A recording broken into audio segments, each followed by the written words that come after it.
If you can do it, I can do it.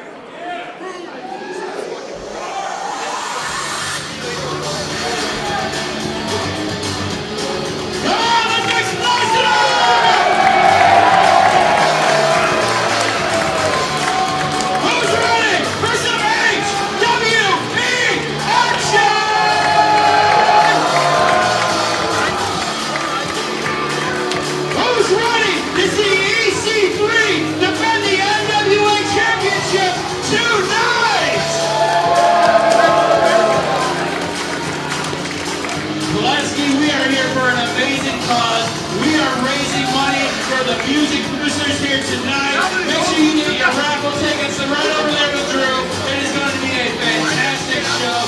We've got a triple threat match. We've got the Bakers and tag team action debuting here tonight. Ladies and gentlemen, all of this so we can improve one of the most amazing things, and that is music in high school. Let's make sure you open those wallets. We've got an amazing bar in the back. Give it up for our bartenders, come on!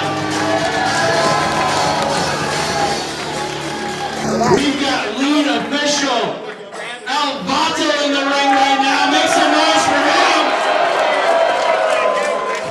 If you are a... Ladies and gentlemen, welcome to HWE Hybrid Wrestling Entertainment, where styles matter. My name is Luke Pierce, and we have Shane Hills. Shut up! Give a haircut. I'm here with The Thrill, Hall of Famer. Two-time. And if anyone knows about haircuts, it's Shane Hills. Hey, shocker, he's in a bad mood. Shane Hills, one of the most influential figures in Wisconsin wrestling. No doubt about it. There's very few people who have stepped into those ropes without Shane Hills having some influence in their career, one way or the other, especially graduates of the Dojo of Pain. He seems, like you said, to be not in a great mood tonight. Let's see what Shane Hills has to say to this Pulaski crowd. Coming off that big battle last month at Taproom Trouble when he fought Jay De Niro. Music guy, pay attention!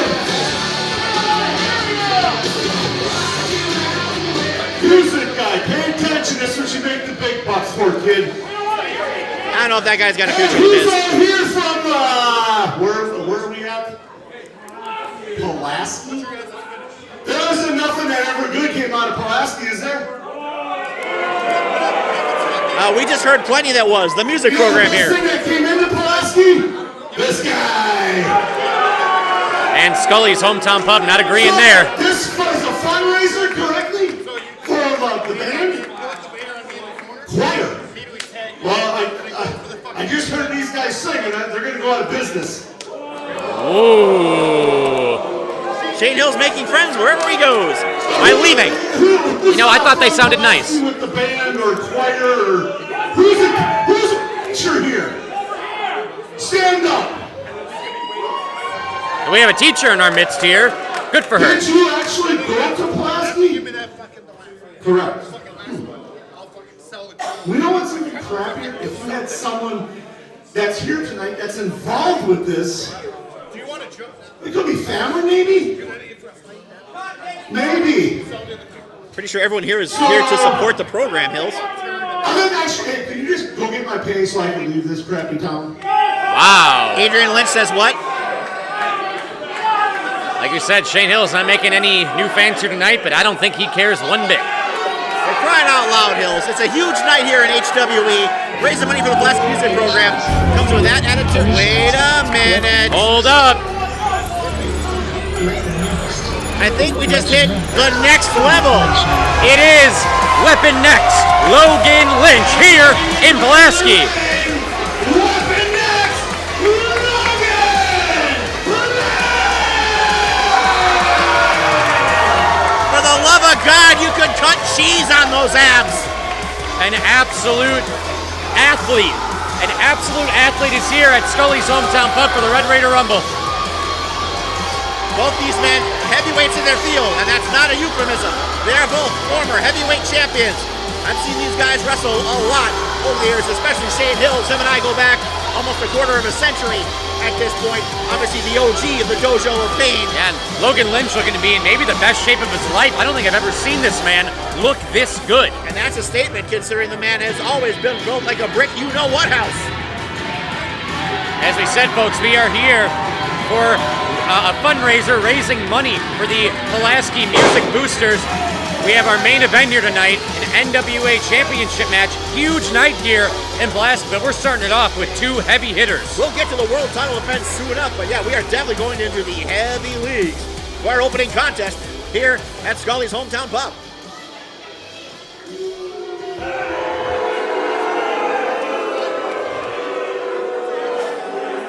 We have two very different styles. As we mentioned, HWE, where styles matter. We have Absolutely. Logan Lynch, who is a very technically sound wrestler. And then we have a very old school style in Shane Hills. But as we said before, I don't think Logan Lynch would be here without Shane Hills. Absolutely not. Logan Lynch, one of the guys here in the Wisconsin professional wrestling scene who has seen a lot of Shane Hills. Who hasn't at this point? The OG of the Dojo of Pain has had his fingers just about everybody's pies when it comes to pro wrestling. Oh, like we said, Shane Hills not making any friends in Pulaski. And let's see. Oh, and Shane Hills rushing in there, but Logan Lynch just kind of sidesteps. Shane Hills has taught a lot of people a lot of things, but apparently he himself never learned manners. Yeah, maybe trying to play some mind games with Logan Lynch here. And like he said, Shane Hills called out the sister of Logan Lynch in the crowd, a teacher at Pulaski. And that's a good way to get right into the mind of Logan Lynch before the match even started. Yeah, Shane's been known to play a few mind games here and there. That bald head's got some devious gears sticking in it. Speaking of mind games, Shane Hills is going for a handshake here, and I cannot think that is genuine, and he proved me right. Unless he was just smoothing his hair back. Oh, wait. Wait a minute. And now Logan Lynch, just round of applause there. He got caught, and he knows it, but... Oh, and Shane Hills driving it again, and here we go. Slugging rights here from Logan Lynch on Shane Hills. He got Shane on the ropes and gets him right to the corner. Ooh, right on the turnbuckle there, right on the pad. Turnbuckle sandwich for dinner here at Scolly's. And Logan Lynch has Shane Hills in the corner. Goes to the opposite corner. Shane Hills hits the corner. Oh, but then Shane Hills ducks out of the ring, down to the floor. The veteran gamesmanship from Shane Hills, exactly what you would expect. And Logan Lynch wasting no time going to the floor. Former member of Culture Shock, a former member of the Cash Money Bad Boys, and has held just about every piece of gold that has ever come through the Northeast Wisconsin scene. Shane Hills is going to want to turn around here. I don't know if he realizes that the person that is tapping his shoulder is his opponent, Logan Lynch. He's about to get a grand tour of the whole ballroom here. Oh, and Logan Lynch, it's hard to see from this angle, but now Logan Lynch, we got some extracurricular activities on the outside. That hard head of Shane made such an impact on that table, we heard it all the way back over here. Logan Lynch is staying on the attack. A smart move from Logan Lynch. We thought maybe a smart veteran move from Shane Hills to get a breather for a moment, but Logan Lynch staying on the attack. Look out in the crowd. Oh, and Shane Hills takes another shot to the dome. And right from the boot of a young fan in the front row there, and what a chop from Shane Hills. I felt that over here. Who had the opening match in the pool? For me to quote Matt Byron, time for chops. And now Shane Hills in control and just knocking that noggin on the apron, and Logan Lynch might be momentarily knocked out. He's not sure where he's at. Look at how dazed he is. That's the advantage that Shane Hills has over Logan Lynch when it comes to shots to the head. Obviously, you always want to avoid them, but Shane Hills can take them a little better, I think, with that thick skull of his than Weapon Next can. This crowd firmly behind Logan Lynch, and oh my God, another hard chop right to the chest of Logan. And the Ric Flair woo chant rings out all through Scolly's pub. Appropriate considering the NWA World title is in the building. Shane Hills back in the ring looking for his flowers, but nobody at Scolly's hometown pub is going to give it to him. I think they're just going to give him digits, specifically one. And now Logan Lynch making his way back in, and Shane Hills going for the elbow. But Logan Lynch, smart move there, moving out of the way, maybe baiting Shane Hills in. And now Logan Lynch with the momentum in his corner. Got Shane on the ropes, shoots to the opposite rope, goes to the clothesline, and hits it right on the money. Major impact there from Weapon Next. He dropped down to his knees, but Shane dropped all the way down. Our first cover of the night, but there is a rope break from Shane Hills. Ring awareness, something you expect from a guy who's been around as long as Shane Hills, always knows where he is in the squared circle at all times. Exactly right. Like we said, Wisconsin wrestling would not be what it is without Shane Hills, like him or not. Yeah, a Hall of Famer for sure, a definite OG of the scene. Weapon X is going to have all he can handle and more against this big old wall. Shane Hills back in control and just stomping on that left hand of Logan Lynch, and this crowd does not like that. That's far from the first thing Shane Hills has done that they don't like, Luke. Now we got weapon next, Logan Lynch on the rope. Shane Hills shoots to the opposite side. And just an uppercut from Shane Hills makes it look easy. That elbow absolutely roared, and weapon next is still down. Shane Hills taking a bow here, going for a cover. Maybe should have gone for the cover a little bit faster, just a 1 count though. And failed to hook the leg. A slight mental lapse there by Shane Hills, something champions usually don't do. Oh, and a blatant choke right in front of Ref Vato, and Ref Vato right in there. The count gets up to a count of 4. That might have been a 4.75. Count on Shane Hills to take as far of a liberty with the rules as he can, stretch him to the point of breaking, and then just release. But if anybody knows a thing or two about that, it's El Vato. Exactly right. Shane Hills will take any opportunity he can get to get the victory. He knows every trick in the book. He's been around so long. He knows exactly what he's doing. And right here, distracting the referee with a blatant choke with that wrist tape. See, as soon as I give El Vato his flowers, he turns his back, and Shane Hills pulls a liberty yet again. And Shane Hills throwing his wrist tape at our ring announcer, Josh. Nice catch. The draft's coming up, you know. Oh my gosh, and just has that shin right across the throat of Logan Lynch. Another blatant choke in front of Vato, but he is right there, getting up to a count of 4 again. Like you said, maybe a 4.85 this time. Might have been. Someone check the timer. I think we found Shane Hills' mode of attack here, and it's the windpipe of weapon next Logan Lynch. As good as an athlete as he is, he can't function without oxygen. Shane Hills cuts that off. He's got this match in the bag. Shane Hills taking some time to gloat here. Logan Lynch able to get a little momentum, but a blatant eye poke puts the momentum right back in Shane's corner. Well, it makes sense. He looks like Curly from the Three Stooges. Oh, and going for a choke here, and he's got it right in the middle of the ring. That headlock is cinched in tight. Weapon next arms are spinning like windmills. A headlock choke here. Yeah, weapon next Logan Lynch looking for maybe a rope or anything that he can get out of this choke with. And he is fading down to 1 knee already is Logan Lynch. It's going to take all the core strength he has to power up out of this one. Because if there's one thing you don't want to do in a match against Shane Hills, it's get involved in a power struggle. This crowd firmly behind Logan Lynch, and it is working. Logan Lynch back to a sturdy base here. Pulaski is making some noise here, Luke. Elbowing, and blatantly pulling the hair. Down goes Logan Lynch. In a heap in the middle of the HWE ring. And Shane Hills is claiming that his hair got pulled. You're a bit late for that. I am loving the energy here at Scully's hometown pub for the Red Raider Rumble. Just our opening contest here. Music to our ears, pardon the pun. Now we have, and Logan Lynch doing anything he can to fight back. What a right hand to the jaw of Logan Lynch. And that knocked him for a pretty good loop. He collapsed like a house of cards. I'm not sure he even knows where he's at right now. Shane Hills shoots Logan Lynch in the corner, and right back into that headlock. Logan Lynch gets up. Oh, with that back suplex, and down goes Shane, and Logan is down too. What a counter by Weapon next! And now Logan Lynch, the first person back up here to 1 foot and 2. That's going to be the advantage. And now Logan Lynch with that headlock choke from the back here. Looking for submission maneuver of his own. Nice chin lock, it seems like, cinched in real well. Look at Shane. He doesn't know what to do with his arms. Yeah, usually we don't see Shane in positions like this in the middle of the ring. Usually Shane's the one with the advantage in submission situations like this with that old school style. Weapon next using that leverage over Hills and jumping up on the back for extra. Using all of his body weight on the back of Shane Hills, but Shane Hills, smart veteran move. That ring awareness you mentioned earlier, backing him up into the corner. Yep, but Logan Lynch not done yet, going right back to the well. Yeah, it wasn't enough to get Logan Lynch down for good. And now we have Vato's in the sleeper hold too. Shane Hills with Vato in a sleeper. This is the worst human centipede ever, including the movie. And it looks like Shane Hills might be, or Ref Vato checking his own hand maybe? Who's going to drop out first, Shane Hills or El Vato? Oh, Ref Vato he's alive. Oh, he's got that fiery spirit. Oh, jawbreaker stunner to both men. They're not the only ones stunned. All of Scully's pub is stunned at that one. I'm stunned. Pulaski is loving it here, HWE. Listen to this crowd. Ref Vato beginning his count up to a count of 2 already. They got the win a little pain. You saw him holding his cheekbones there. Can't say I blame him. Logan Lynch getting willed to his feet by the Scully's hometown pub crowd. He's clapping and they're stomping. Logan Lynch almost back up. Logan Lynch is up. Shane Hills is up. This match continues. And here comes Logan Lynch just firing away. Big double axe handles. Double axe handle clotheslines here. Hits the ropes. Goes under and throws his whole body at him. I haven't seen an axe swing like that since Demolition. And Logan Lynch gets Shane to the corner. Running clothesline into the corner. Nice follow-up. And he pulls it in. Oh, but Shane Hills just gets a quick right hand to the skull. Oh, but Logan Lynch coming in there, maybe going for a pedigree situation, and he gets the pedigree. He just planted the OG in the dojo in the middle of the ring. That's got to be it.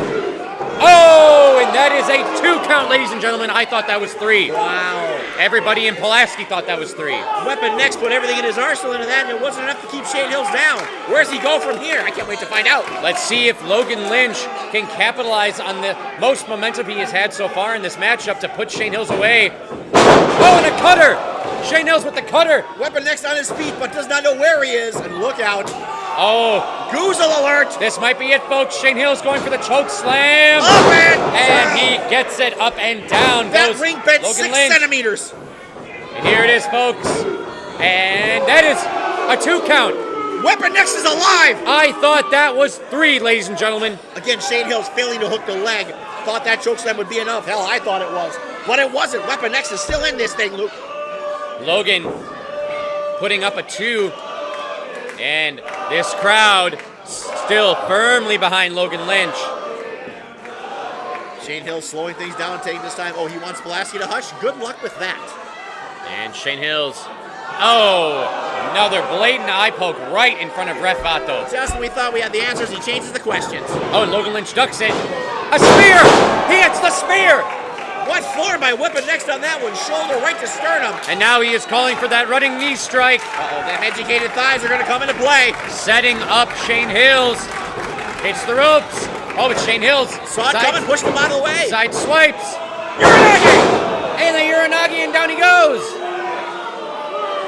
Weapon Next is gassed. But He is Shane down Hills and not right back up. capitalizing. Oh, come on. Wait a minute, I think I saw this on TV once. No way. Hits the ropes, jumps over. This is not hits the electrifying opposite at all. side. I am not feeling electrified. Oh, Logan Lynch moves out of the way. Can we call that the Donovan McNabb elbow? Because it missed. And he's going for it himself. What? Hits the ropes, Wait jumps a sec. over, other rope. Here it is, and he gets it. Now I feel electrified. Elbow next, if you will. Hits the ropes again, hits that running knee strike. Shane Hills went down like a sack of bricks. Logan Lynch goes for the cover, and that's it. Wow! Here is your winner, Logan! I did not expect to see that maneuver once in Pulaski, let alone twice. Thank God I didn't lay no money on that one. What a matchup in our opening contest at the Red Raider Rumble. Logan Lynch victorious against Shane Hills. What a statement victory from Logan. When you knock down the OG in the Dojo of Pain, you're clearly making a statement indeed. What's next for Weapon Next? You never know, Logan Lynch willing to take on any and all challengers here in HWE Hybrid Wrestling Entertainment, where styles matter. And how? Still a lot more to come tonight, folks, here at the Red Raider Rumble, live from Pulaski, including our main event, an NWA World Heavyweight Championship match, EC3 versus the 80s baby, TW3. Stay tuned, folks. This is getting good.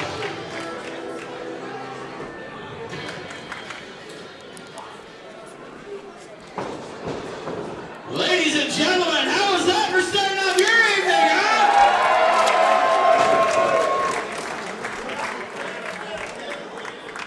Your next contest is a singles match scheduled for one fall.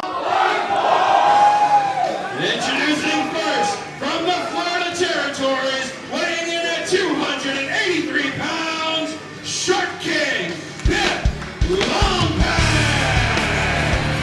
Ladies and gentlemen, welcome back to HWE Hybrid Wrestling Entertainment, where styles matter. I'm Luke Pierce here with two-time Hall of Famer, The Thrill, at the Red Raider Rumble. Things are going a little sideways already, Luke. According to what I understood, this was supposed to be a gauntlet match. Yeah. I understand. We knew the Short King Biff Longpec was going to be here. He came all the way from Florida in the 1980s, apparently. And there he is. But we were expecting a lot more competition. But we were just told this is a singles match. I'm not sure what's going on here. But we know Biff Longpec is in the building. Yes, we have Short King Biff Longpec, like you said, looking for a gauntlet match, but we just heard it is now a singles matchup here tonight, and we'll see who will be facing. I'm hoping we can get some clarification from our crack staff around here at HWE. Yeah, we'll see who will be facing Biff Longpec here. your way, a star from the Florida territories. Very nice of them to travel through time and space to come here tonight. Especially through the rough weather we had in Wisconsin today. Yeah, very nice of Mother Nature to welcome him with the white powder that he normally knows from Miami. And wait a minute. I think Biff is going to grace us with his local stylings. Asking for the microphone. Pulaski, Wisconsin. Home to the most obese, ugly people in America. Well, that's not going to win any fans over here. You do not deserve this American flag. You do not Hey! deserve Whoa, wait a minute. match out of your Shortking Biff Longpec. You do not deserve the air I breathe. And just to spite, and I'm going to say this slow since you're from Pulaski, I'm going to say this slow. Whoever comes out next, their blood is on your fat, greasy sausage fingers. Wow, that is a statement there from the Short King, Biff Longpec. Bursticler, that's a terrible thing to say. Whoever's out there, come out and join the Short Kingdom! And it sounds like we may have an answer to the Short King's challenge, look. We have an opponent here for the Short King, Biff Longpec, and let's see who it is. Yeah, our pregame information has kind of been thrown out the window here, so we're learning. Whoa! Oh my goodness, it's Chico Suave. Chico Suave is here in Pulaski. Me gusta mucho, Chico Suave. Chico Suave against Short King Biff Longpec here at the Red Raider Rumble. Not a matchup I was expecting, Thrill. Well, no one was expecting that was here, but Gauntlet Swamped, if we get Chico versus the Short King, we're in for a hell of a contest. This is going to be an interesting matchup. We always say, like I said, where styles matter. I'm interested to see how these two styles mesh together in this Look matchup. at Chico. Chico's up in the crowd on top of the chair celebrating with the Red Raiders. Are you dancing behind the table? No, I didn't think you could see me. And now it looks like Chico wants to talk. 1 minute. Espera un momento. Where's that shirt? Hey, who in the blue house do you think you are insulting all my friends here in Wisconsin? Now that's how you make friends. Right on. Where you come from to insult them and sausage fingers? Guess what? I love sausage. I like sausage too, Chico. Wait a minute. Phrasing. Now.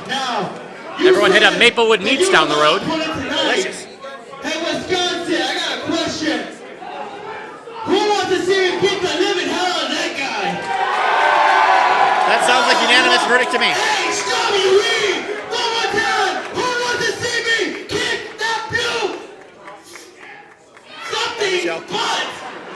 He is something for sure. I'll give you that, Chico. All right, then.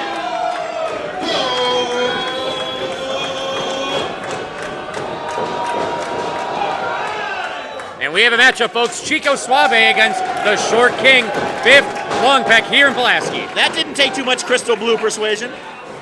Now Chico just awaiting his opponent in the ring here. Everybody in Pulaski is looking forward to seeing Biff Longpec get his butt kicked all of a sudden, including the guys in lucha masks in the crowd tonight. Now here comes Biff Longpec taking his time.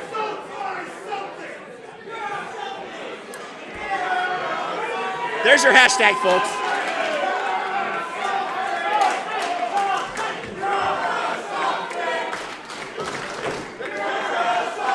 And the crowd chanting, "You're a something." Is that an insult? I think it's supposed to be, but it seems like Biff Longpec does take it as one. Is it a hashtag? Does that go on the book face or the Hashtag? Hashtag something. The spacegrams? Get it trending, folks. You know what they say, do it for the vine. Oh, wait. And now we have Biff Longpec back in the ring and now back out of the ring. Biff Longpec taking a long time to get his blue butt in the ring. Blue Now- Demon Jr., he is not. And now pacing back and forth here. And the Pulaski crowd feels like chicken tonight. And Biff Longpec not taking kindly to that. Back into the ring he comes, and we can get this matchup started finally. Still not inside the ropes. Biff Longpec still stalling and stalling in more than a 78 Ford with Adrian Lynch in the driver's Guess I seat. spoke too soon. Now here we are. Both men in the ring. Referee rings the bell. We are underway. Chico Suave, Biff Longpec. We finally got a contest here, folks, and listen to the crowd of Pulaski. They are hot and bothered tonight. So fun to have a fired up crowd here at Scully's hometown pub, ready for wrestling action. Only our second matchup tonight. And especially for such a good cause, boosting the music programs at Pulaski High School. And I can tell you, the program there is a powerhouse. Sure, the football team is great, the wrestling team is great. I mean, have you seen the football stadium here? But the music program is fantastic. How the band was at the Rose Bowl parade not too long ago, and you heard the choir here starting us off. These kids can sing. There's a great music education program here in Pulaski. The crowd is here to support it. What a better way for HWE to come to the ballroom. That's exactly right, Thrill. And that band has been to that Rose Bowl parade many times over in the last 2 decades. Excellent program there at Pulaski. And a quick shoot here, because my folks were behind another band going there back in 2001. So I've seen firsthand growing up how much effort it is to get a band to the Rose Bowl. If Pulaski's done it multiple times, that's a major credit to the music program here. Exactly right. And of course, Biff Longpec cares none about any of that. Nothing at all. And now these two men are finally sizing each other up in the ring here. Maybe going for a test of strength or not. Goes for the kick, and Chico catches it there. Those educated feet ain't so smart. Chico pulling Biff Longpec into the rope here, putting the leg on the middle rope. Some unorthodox offense here. Smart though, using the ropes as leverage. That was some interesting unorthodox offense there. Oh, what a beautiful one-legged dropkick there from Chico Suave, getting the short king to the rope. Short king looks a little stuck up in them ropes there. Chico taking advantage. Oh, and a beautiful knife edge chop there from Chico Es el Suave. tiempo para los chops. And now Biff Longpec hanging onto the rope, and Chico Suave cannot get Biff Longpec off the rope here. And reverses it. Through the middle rope goes Chico, but he saves himself. Quicker than a hiccup. Such dexterity on the part of Chico Suave. Chico Suave trying to bait him in. Oh, and shoulder to shoulder that went. And now Chico Suave goes over. Beautiful roll over the back of Biff Longpec there. Ready for Biff. What positioning? Oh, maybe trying to get him up for a body slam, but can't quite get him. Battle of the leverages. Oh, and an eye poke, eye rake, something there from Biff Longpec. And now Biff Longpec with the advantage now. Biff Longpec in a body slam position. Maybe you will get it. Oh, but down goes Chico. Now Chico goes through, and Biff Longpec holds on. Chico rolls through, and a clothesline from Biff Longpec. Down goes Chico. First cover of this matchup. Ref goes down. Count of 2, and a kick out from Chico. Biff got the better of that exchange. Good ring awareness on the part of the Short King, no question about it. You got to figure those longer pecs give him a little bit more upper body strength. Could come into play very much in a matchup against a guy with a similar size and maybe a little bit bigger build. Those pecs could make the difference in a power matchup. Oh, a beautiful kip up there from Chico Suave. The flexibility on this kid, Luke. Another chop, make that 3. Maybe going for some high-flying offense. Going for a springboard maneuver. All the way to the top Gets rope. to the top rope. Maybe going to walk the tightrope. Oh, my word, the athleticism from Chico Suave, ladies and gentlemen. Walking the tightrope both day and night. Chico Suave. Oh, and rolls through. And Biff Longpec just rolls out of the ring. And little dazed, a little dizzy there. And he's sitting with his lucha pals. But they're not pals. Maybe Chico's setting up some high-risk offense. Oh, but Biff comes in right there and just hits him right on the hip there. And down goes Chico, and now Biff is pulling him right out of the ring. Oh, maybe not. Oh, and just gets that elbow right to the spine of Chico. Up and down with that elevated elbow drop on the floor there by the Short King. And a back rake to follow it up. Again, winning no friends here in Pulaski. And Chico in great pain there from that back rake. And Biff Longpec staying on the attack with just a kick right to the back there. And now breaking the count. Under the rope, breaking the count. Smart ring awareness there by the Short King. And just a clubbing right hand to the temple there. Let's see if the Short King can keep momentum here. Oh, and reverses right into the turnbuckle post. Goes Biff. You heard the leather of that mask slap the metal of that post from here, Luke. Chico Suave now on the attack. Getting him on the apron, and another chop to the chest of Biff Longpec. Those pecs are going to be red. Any more chops, we're going to have a barbecue special here at Scully's. Chico Suave getting the crowd involved in the front row here. Oh, getting this kid involved. Oh, and just punches to the gut from this kid. What a left-right combo by that kid. Oh, and a chop from a young girl in the front as well. Overhand slapping that young lady. And now we have Chico bringing Biff around to any of our young fans here. And now Chico getting Biff Longpec back into the ring. Everybody getting a piece of Longpec. And now both men back in the ring. But here comes the Biff Short hits King. the ropes, going for an elbow, and he misses it. And out goes Nobody Chico home. Suave. Nobody home on that one. The ring vision failed the Short King on that one, Luke. Oh, and just a right boot to the shoulder of Chico. Oh, and Chico into that top turnbuckle pad. Nothing fancy, nothing funny about the offense from Biff Longpec here. He's bringing that 80s Florida style to the 2020s. Yeah, Biff with some very unorthodox offense. A beautiful suplex over the rope. Down goes Chico. Textbook. You had to put an extra high arc on that to get him over those ropes. Short King goes for the cover here. Up to a count of 2, a kick out from Chico.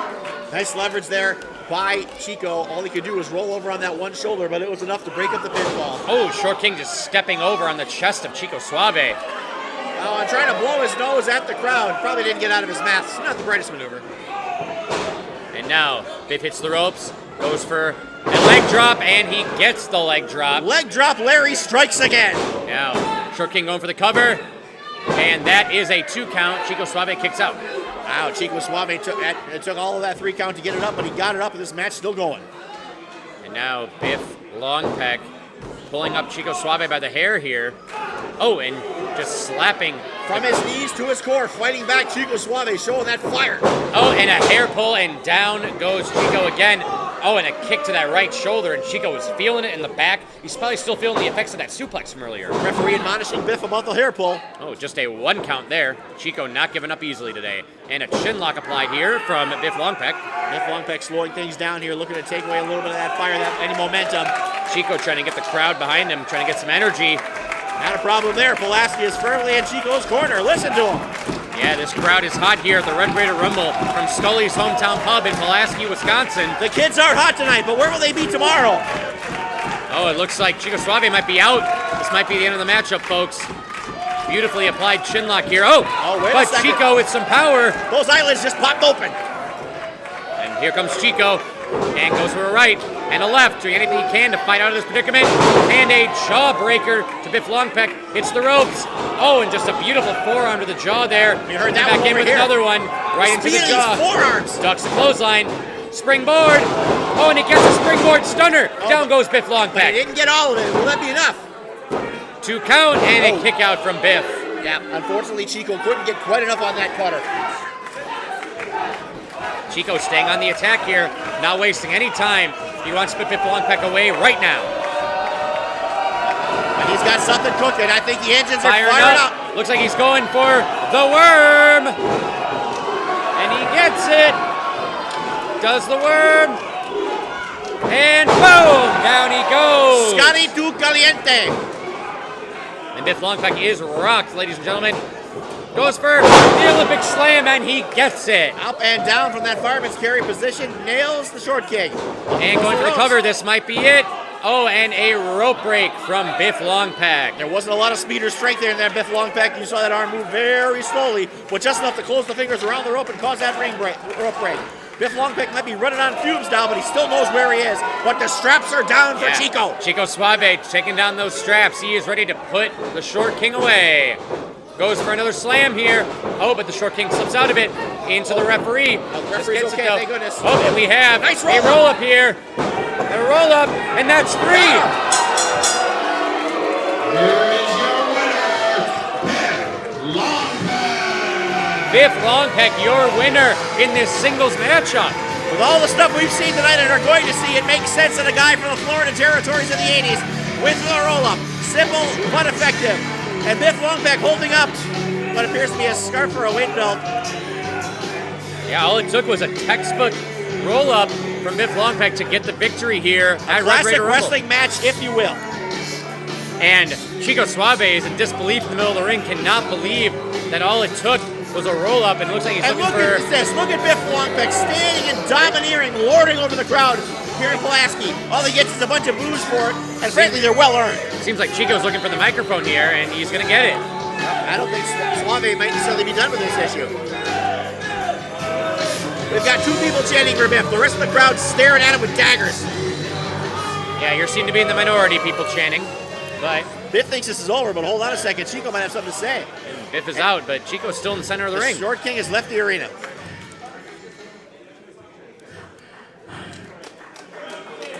Nice round of applause here for Chico Suave. He still got his back. We didn't get the W this time.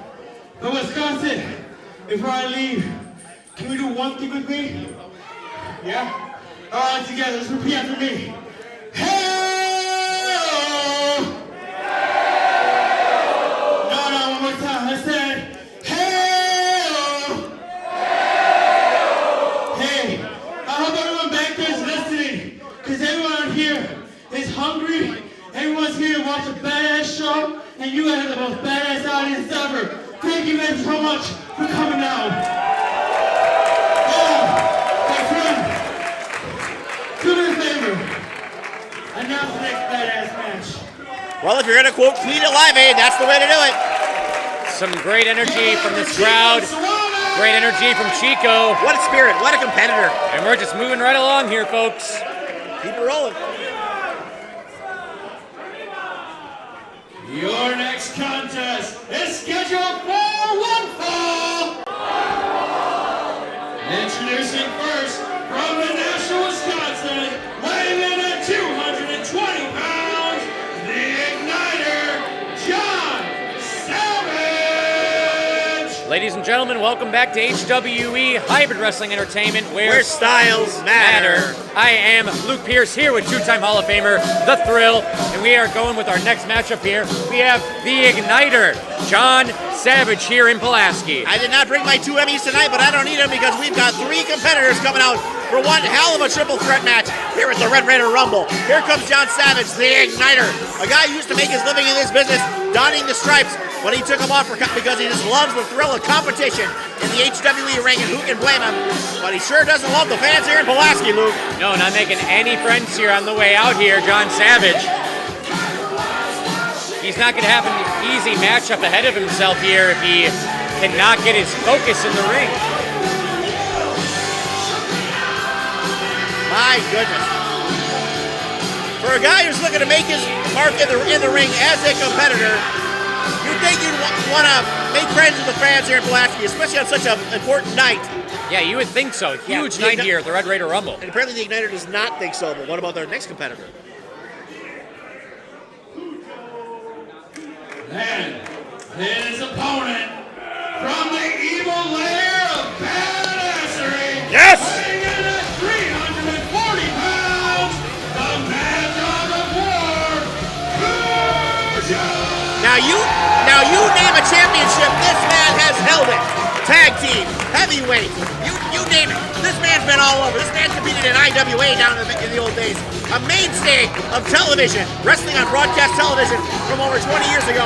The biggest, most legit badass in professional wrestling in Wisconsin for the last quarter of a century. The Mad Dog of War has no peer. He also has no scruples. And he just made that kid's day. If there's one wrestler you will never, ever, ever want to meet in a back alley, it's this badass right here, the Mad Dog of War, Kujo. I will never be able to say it better myself, Thrill. Kujo, an absolute legend of not only the Wisconsin wrestling scene, but the whole Midwest. He's been all over the place, ladies and gentlemen. The Igniter, John Savage, is in for possibly a rude awakening, but maybe for the matchup of his life. I know that the Igniter is looking to make his mark in pro wrestling. If I get to the venue and I see Kujo's name on the card, I'm turning tail and running. Payday be damned. Who the hell would want to fight this badass? This crowd in Pulaski is fired up for Kujo, ladies and gentlemen. I can't blame him.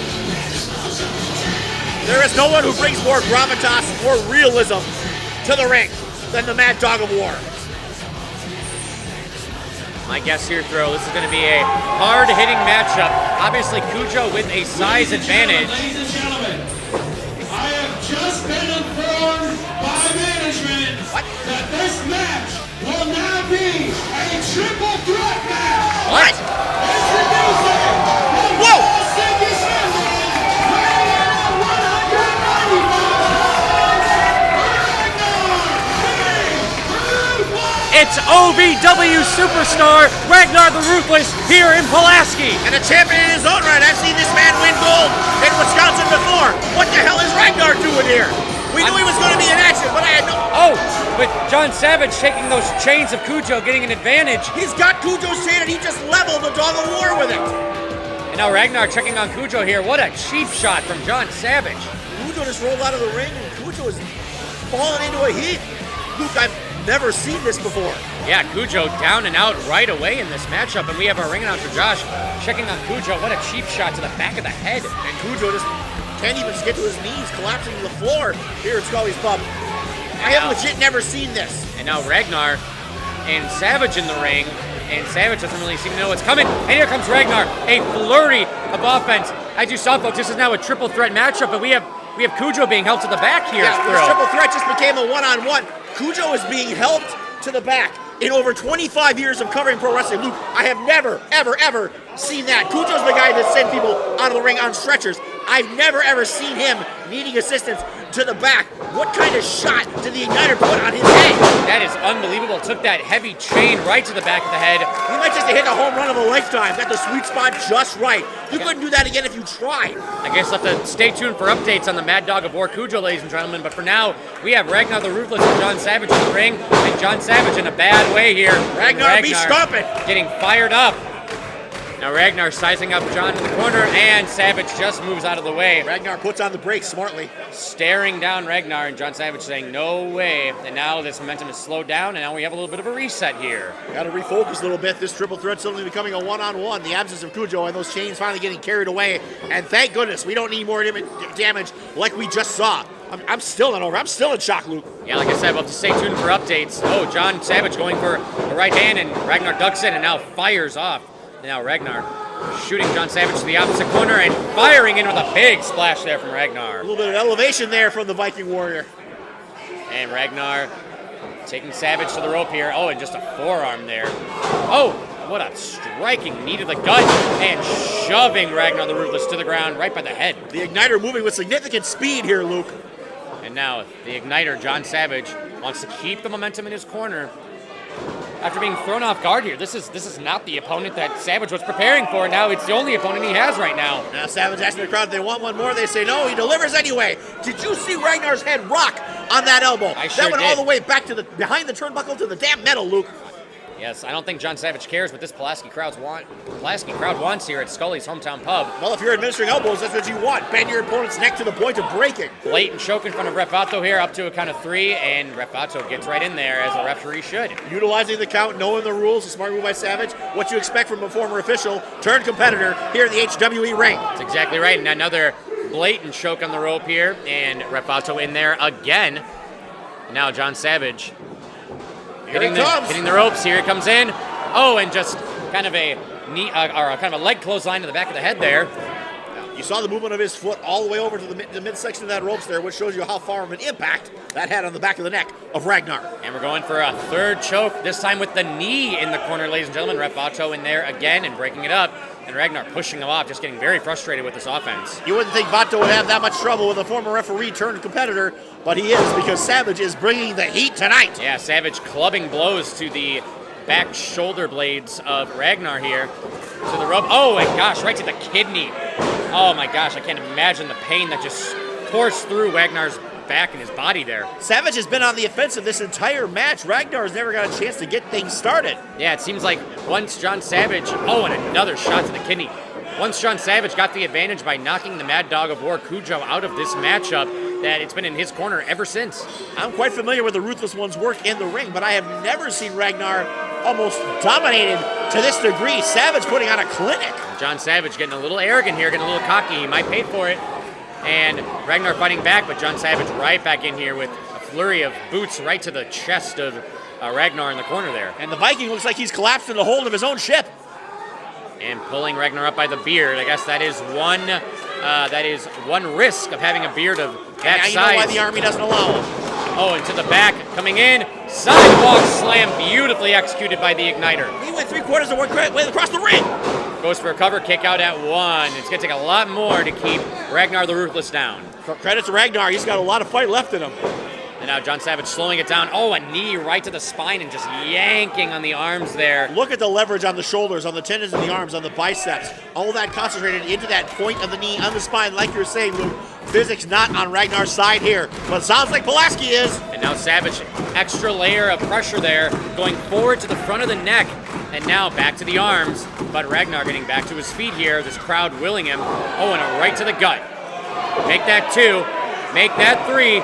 And another hair pull from John Savage. Down goes Ragnar. And it whipped him down with a quickness. And Savage now showing off to the crowd that he's smarter than everyone here in Pulaski. I would tend to doubt that. Now John Savage needs to keep the momentum in his corner, maybe stay on the attack here, maybe taking a little too much time to continue his offense here. Oh, now he's just staring down Ragnar. I'm not sure about this. That's a bit of a rookie mistake here. When you're facing a Viking on a battlefield, you press the advantage. You don't give him time to recover, and you don't gloat. You kill. Exactly. Another blatant choke there in the corner. Referee Bato is going to have to keep a hold of these chokes because John Savage is using them kind of liberally here. And John Savage taking his sweet time again, even when he has Ragnar on the rope. And now Ragnar fighting back.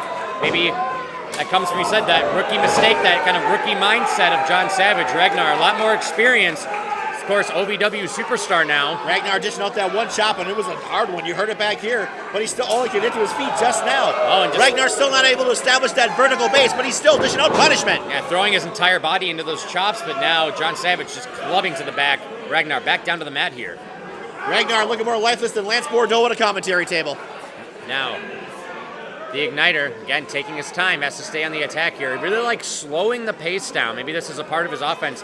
More kind of fast-paced Fury offense, kind of in spurts, than some more slow, methodical movement from John Savage. And it's worked to an extent, but it's also bit him in the rear end a couple times.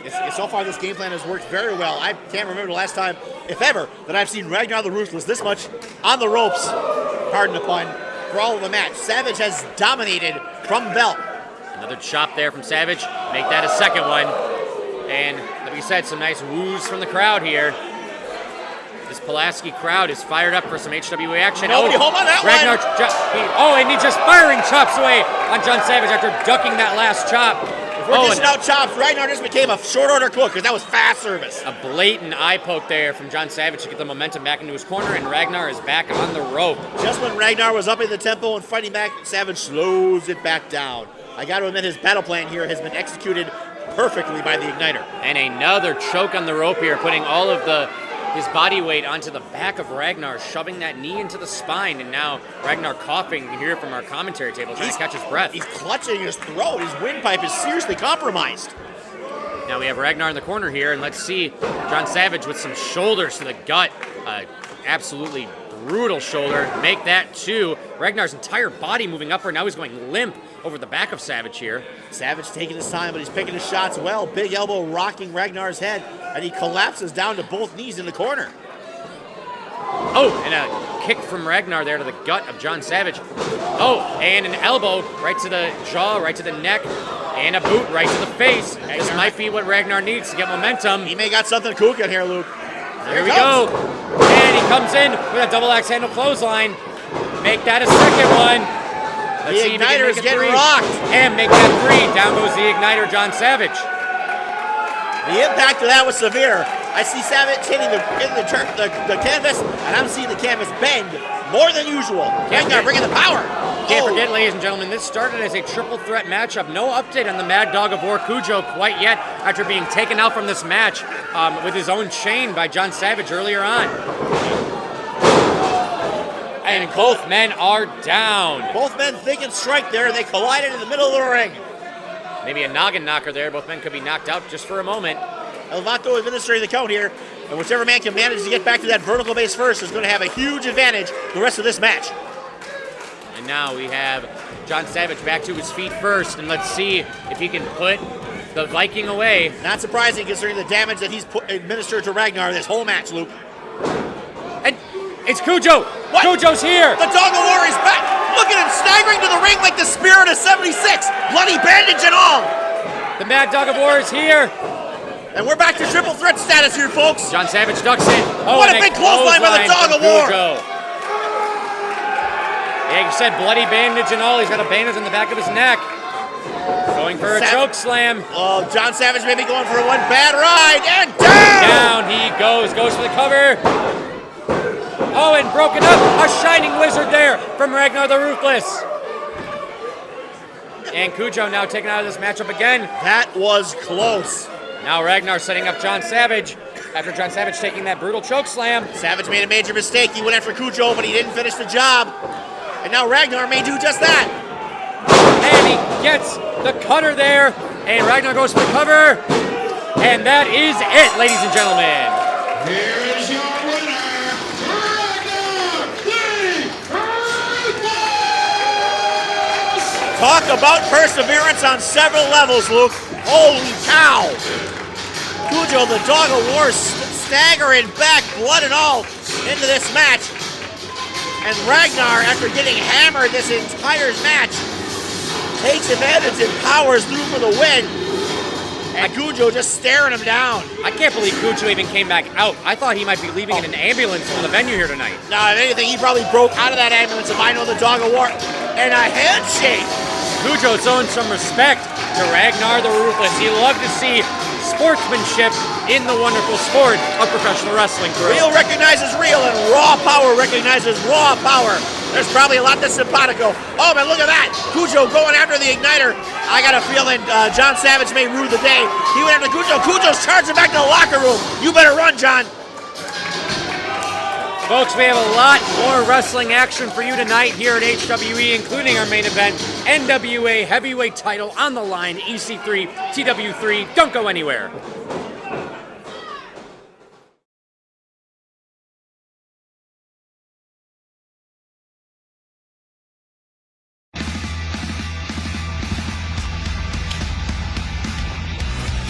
Oh man, Cheesesteak Rebellion. Yo.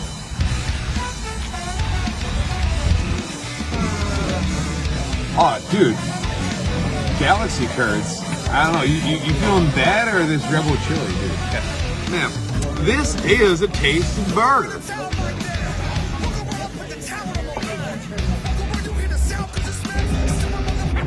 Oh, dude. Why not?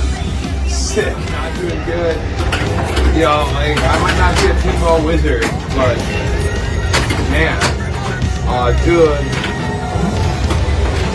it's not my net on the machine. I tell you what, that was like a whole credit. It's like end of all bonus, bro.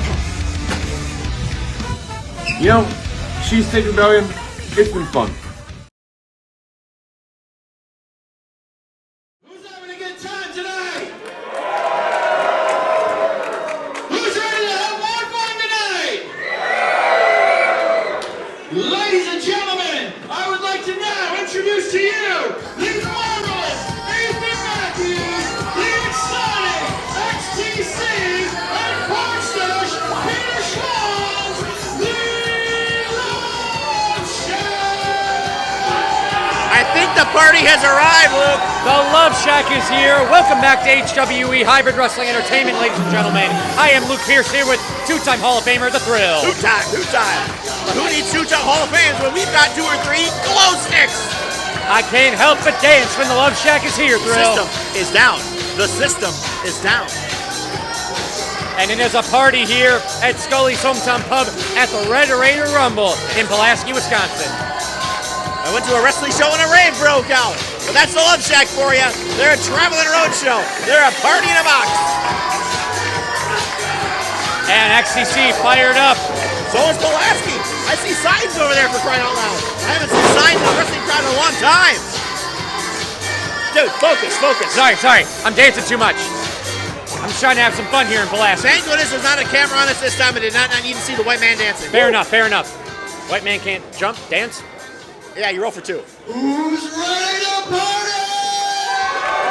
Sounds like Pulaski is. I don't know if you guys were loud enough. My ears are a little clogged. Who's ready to party? That's more like it. That's what I'm talking about. But I got some bad news for you guys. What? What's going on? Our sources are totally failing us tonight. As much as we want to party, our opponents did not want to party. Wait a minute. They're scheduled up to go up against the Brotherhood. Brotherhood isn't here? So unfortunately, we do not have any opponents. Well then, how are we going to have a wrestling match? We just lost out on a hell of a trios contest. Yeah, that was going to be an excellent matchup. But don't get too mad. Don't get too mad. Uh-oh. Because the Love Shack will be here all night long, and we'll be here Oh, wow. Love Shack announcing an after party. I'll be there. Well, that's good news for the ladies of Pulaski. All right, that sounds good to me.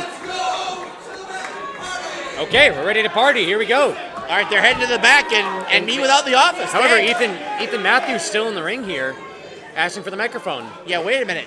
So, like, hold on a second, bro.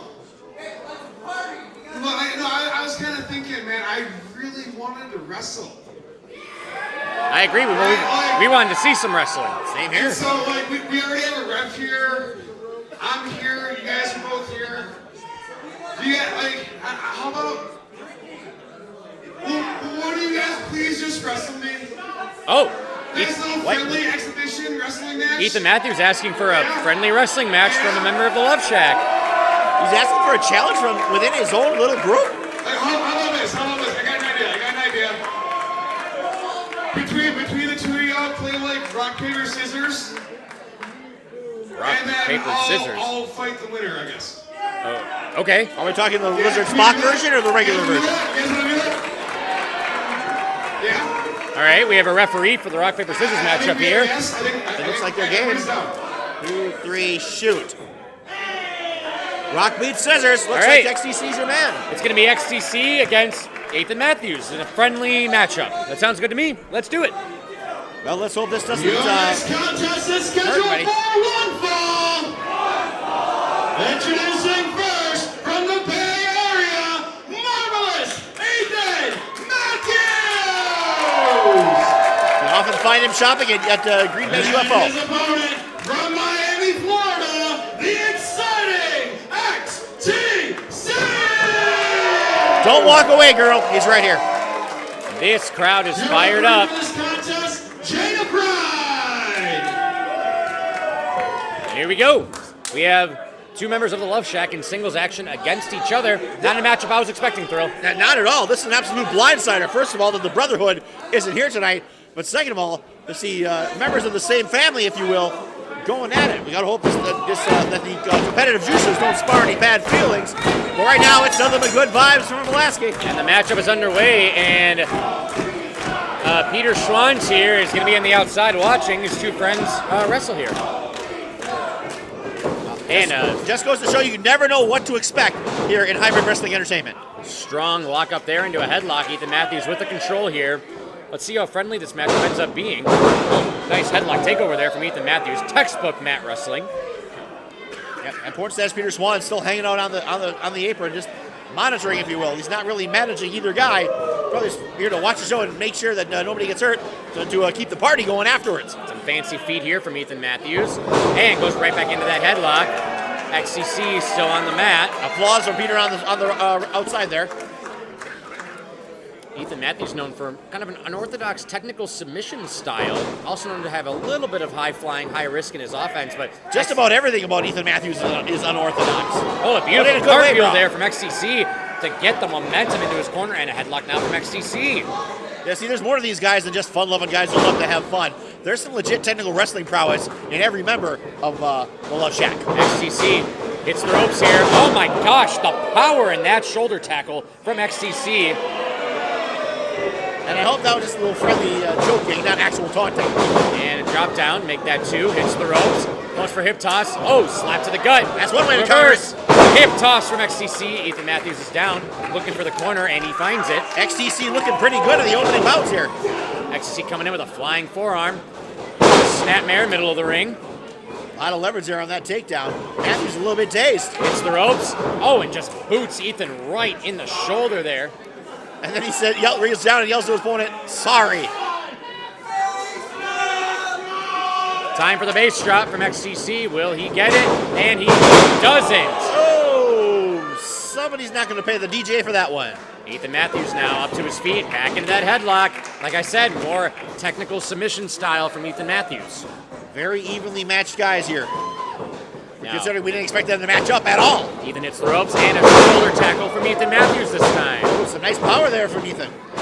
Ethan hits the ropes, drop down, step over, hits the ropes, goes the hip toss. Oh, nobody gets home. the floor, reverses it, over goes XCC. Matthews wins the battle of leverage there, Luke. And the crowd comes alive. And Ethan Matthews flying into the corner with a forearm. Up and down, a little extra something on that. And he's got something planned here. Looks like he's gonna cut it. Nope, snapmare takeover. And snapmare takeover from Ethan Matthews onto XTC. And now Matthews hits the ropes and hits a diving clothesline right into the mat. One of the first covers of the matchup, and that is a 2 count. XTC kicking out. I think this match is gonna go back and forth a considerable way. We've got 2 evenly matched athletes in the ring here. Yeah, we have 2 friends, 2 maybe family members, as you said, in the Love Shack. Indeed. Now we have Ethan Matthews going to the top rope here. A high rent district, if you will. XTC on the floor. Is Ethan XTC going to the outside? right. Double axe handle down to XTC. Both men are on the ground. It took XTC a moment to realize where the hell his opponent was, and he shook his head no, but it was too late because Ethan Matthews was already airborne. We got some outside action, some extracurricular activity, if you will, folks. Hard to see from our broadcast position, folks. We will do our best here. And it looks like Ethan is going for maybe a drink or what's he? Has a shot maybe? What's going on over there? Somebody pass word if he's heading to the bar. I'll take a whiskey and Coke. I'm not sure what's going on with Ethan Matthews on the other side here. Now he's coming back to XTC just to get a shot in. And then, speaking of getting a shot in. Shot of what, Jaeger? Oh, he's got something. What has he got?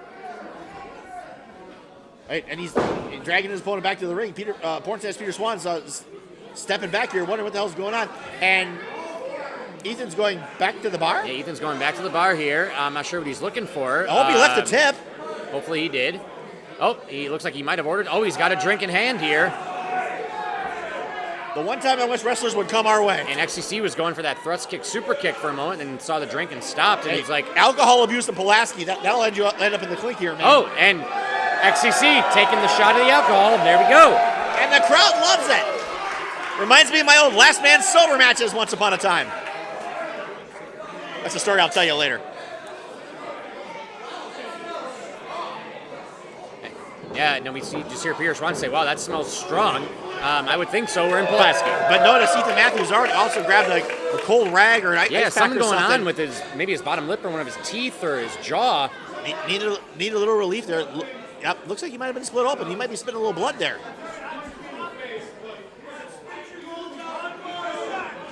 Oh, and just a clubbing left hand there from Ethan. Unexpected from XTC. That, folks, is what we call a receipt in the wrestling business. Oh, and just a clubbing right to XTC and another one.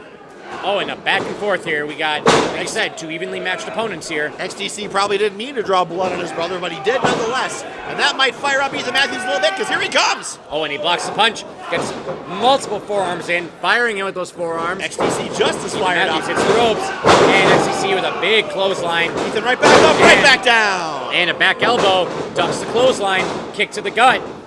Going for a suplex here. Oh, maybe not. Oh, and down goes Ethan Matthews. What a maneuver there. And that is a 2 count. Kick out from Ethan Matthews. This matchup continues. Back and forth we go. What an evenly matched contest. And this Pulaski crowd is fired up here. Now XCC getting into the corner, running in here, and he gets a clubbing forearm into the face of Ethan Matthews. And now we have Ethan Matthews down on the ground here, into the corner. Oh, going for a mustache ride. Usually a move done by Pornstash Peter Swan. He's conducting from the outside. Oh, but a counter. Oh, and I thought that was going to be 3. Another surprise victory here tonight, but not quite yet. Oh, and a clubbing knee right to the temple there. Usually the mustache ride doesn't end up in reciprocal action.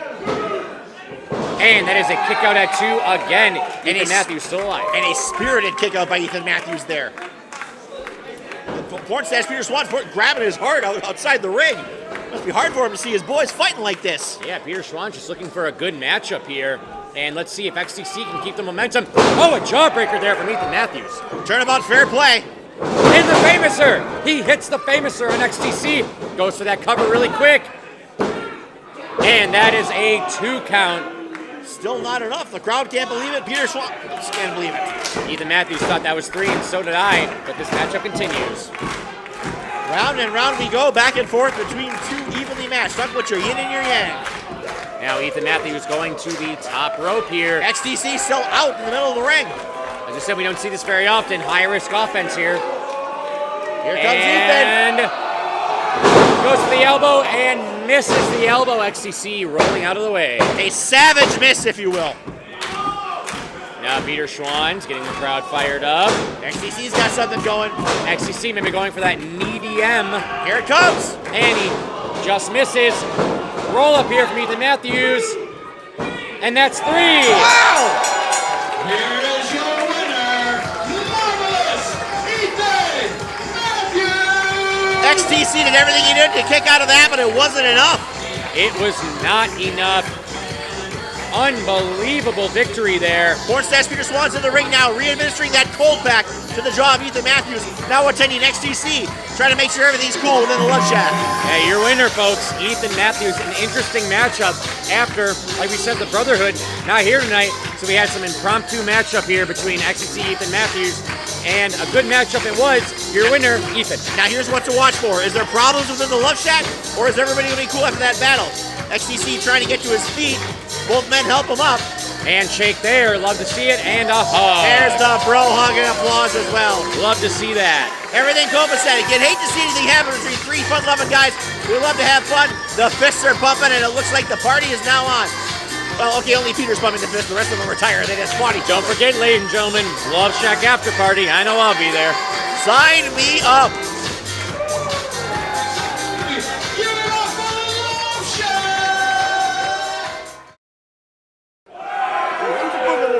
Your next contest is scheduled for one fall. True international wrestling.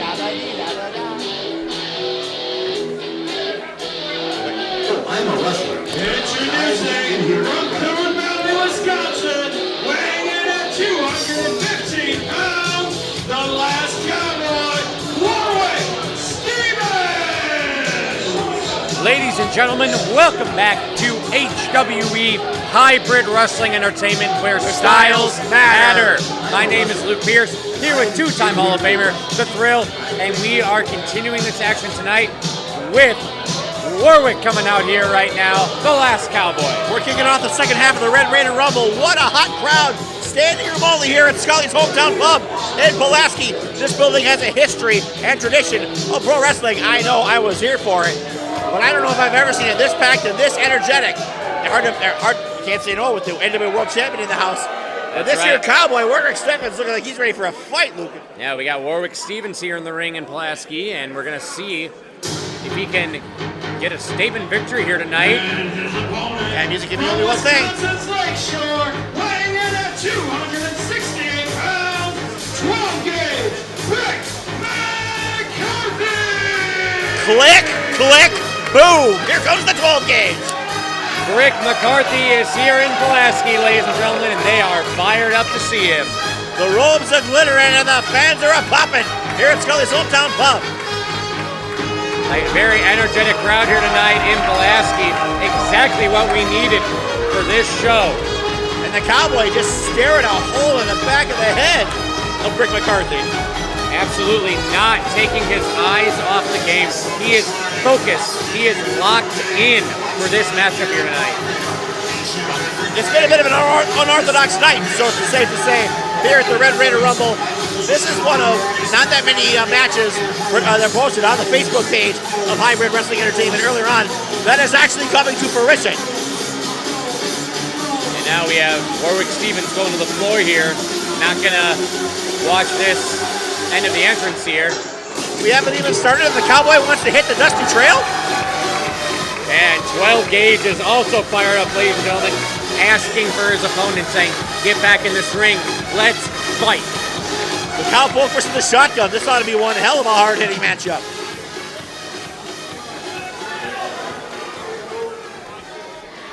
You know, if these two could get along, I bet these two would make a hell of a tag team thrill, but I don't think that's going to happen here tonight. Right now, they are not looking very simpatico, partner. Not tonight.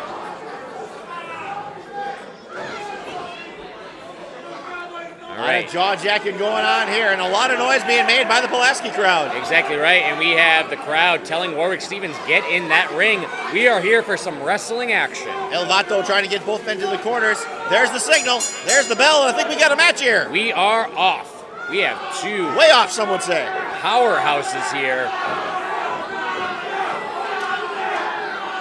Two men known for kind of a old school beat 'em up style, and let's see how those styles clash here, even though they're very similar. I'm not looking for a lot of finesse in this one, Luke. I'm looking for some clubbering. Now sizing each other up. Classic strong lockup there, right in the center of the ring. Rick McCarthy got a little bit of the height advantage and maybe a little bit of the size advantage, but let's not be counting out the last cowboy. Warwick Stephans built like the brick you-know-what house himself. And a clean break there from 12 gauge.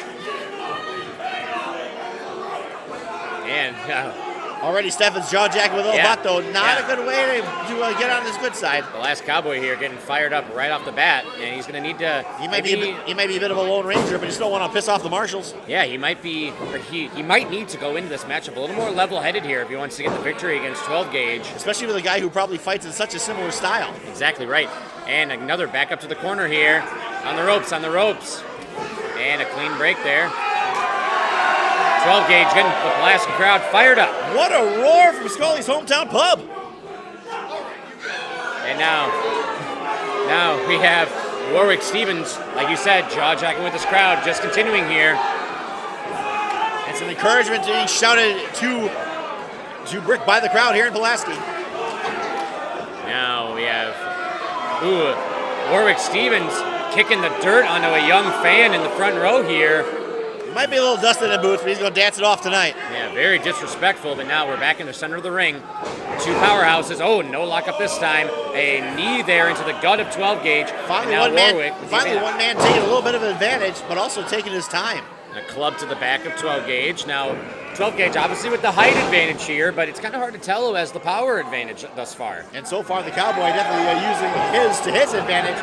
That height of Brick almost worked against him there. With that slam of the head in the turnbuckle, that's a long way to go getting dragged along those ropes, Luke. And a kick to the gut there from the last cowboy. And a kick to the leg. And it's weird to see 12 gauge down to a knee so early in the match, but now back up to his feet. And Stephans calling the crowd here Pulaski idiots. Never a good idea to get all of these people not on your side. And the last cowboy with the advantage thus far. Targeting that left knee. Smart move there. Like we said, we have 12 gauge with the height advantage here, so it's a good idea to get the big man down to your level so you can make it more of an even matchup. And raking the eyes on the ropes. Pato admantaging him for it. 12 gauge in the corner again, targeting that left knee. Textbook snapmare right to the dead center of the ring there. Down goes Brick like a sack of, well, you know. Right back to that left knee again. What a smart strategy here from the last cowboy. Educated maneuver there from Stephans, no doubt about it. Now Warwick, just clubbing on that left knee. Like we said, important to get the big man down. You know, they say a cowboy only takes his head off for one thing. Well, apparently it's two, and that second thing is fighting Brick McCarthy. Oh, and just yanking. Might have just yanked on the ACL, the MCL, all those tendons, all those muscles in the knee just being absolutely brutalized with that maneuver. Oh, winces and Aaron Jones. Oh, a punch to the gut from 12 gauge. Here comes 12 gauge. Another clubbing right to the tempo. Oh, and a knee. Brick McCarthy. Cut him off at the pass. Oh, no, but Brick putting his leg up. Oh, and he gets the last cowboy into the turnbuckle, and Brick is fired up. McCarthy looking to take him on a tour of all four corners, maybe. It's already on number 2. Let's see if we can make it 3 thrill, and we can. Crowd's calling for one more. If this is the four corners match, he'd be close to victory, but it's not. Make that 4, ladies and gentlemen. Well, that's a lot of shots to the noggin for the last cowboy. Oh, let's go again. And over and over and over. Into the top turnbuckle goes the last cowboy. Ain't no baked beans on the chuck wagon for the last cowboy this time. Just straight up turnbuckle. Oh, and down goes Warwick. Collapses in a heap in the middle of the ring, Luke. And now, Brick McCarthy trying to keep the momentum. Maybe looking to put Warwick away early here. He's got something in mind, looking at those lower legs for leverage. Oh, we have a catapult situation here. Oh, maybe not. Nope. We have the big swing. We are swinging in Pulaski, Daddy. I didn't think that was the kind of music that Round Ian and McCarthy round listened we go. to. What power there from 12 gauge. And Warwick very, very dizzy. Oh, going to the outside of the ring. Didn't even know where he was. Delivered like a percussion cap. Speaking of percussion, folks, as we talked about earlier, this is a fundraiser here tonight for the wonderful music programs at Pulaski High School. The band program, the choir program, very well decorated marching band program. Gone to that Rose Bowl parade multiple times over in the last 2 decades. Great program, great teachers there, great students. Wonderful cause here tonight. And if you weren't here to help tonight, first off, where were you? Second of all, good luck getting in. The building may never be sold out. Third, contact Pulaski High School to see how you can help. The kids could really use the assistance, and it's worth your time and your money. Oh, and right back to that left knee goes Warwick to 12 gauge. And the last Cowboy grinding down there on the face of 12 gauge. Again, it's got to be the game of getting them down to your level, going for a cover here. This might be the first cover of the night, if I'm not mistaken. Or of this matchup, I should say. Excuse me. Kick out at 2 there. It's been a battle back and forth, but not a lot of ground action. Interesting to see Brick down so much onto the mat here, especially with that height advantage. Oh, a textbook chin lock there. Not necessarily that surprising, but it's a slight height advantage, but maybe a slight power. But again, you can't look past what Warwick Stephans bring to the table. They're close enough where it's not that much of an advantage, so I'm not surprised the match has gone as back and forth as it has. This could drag out a while, and whoever makes the first mistake might be the man to lose.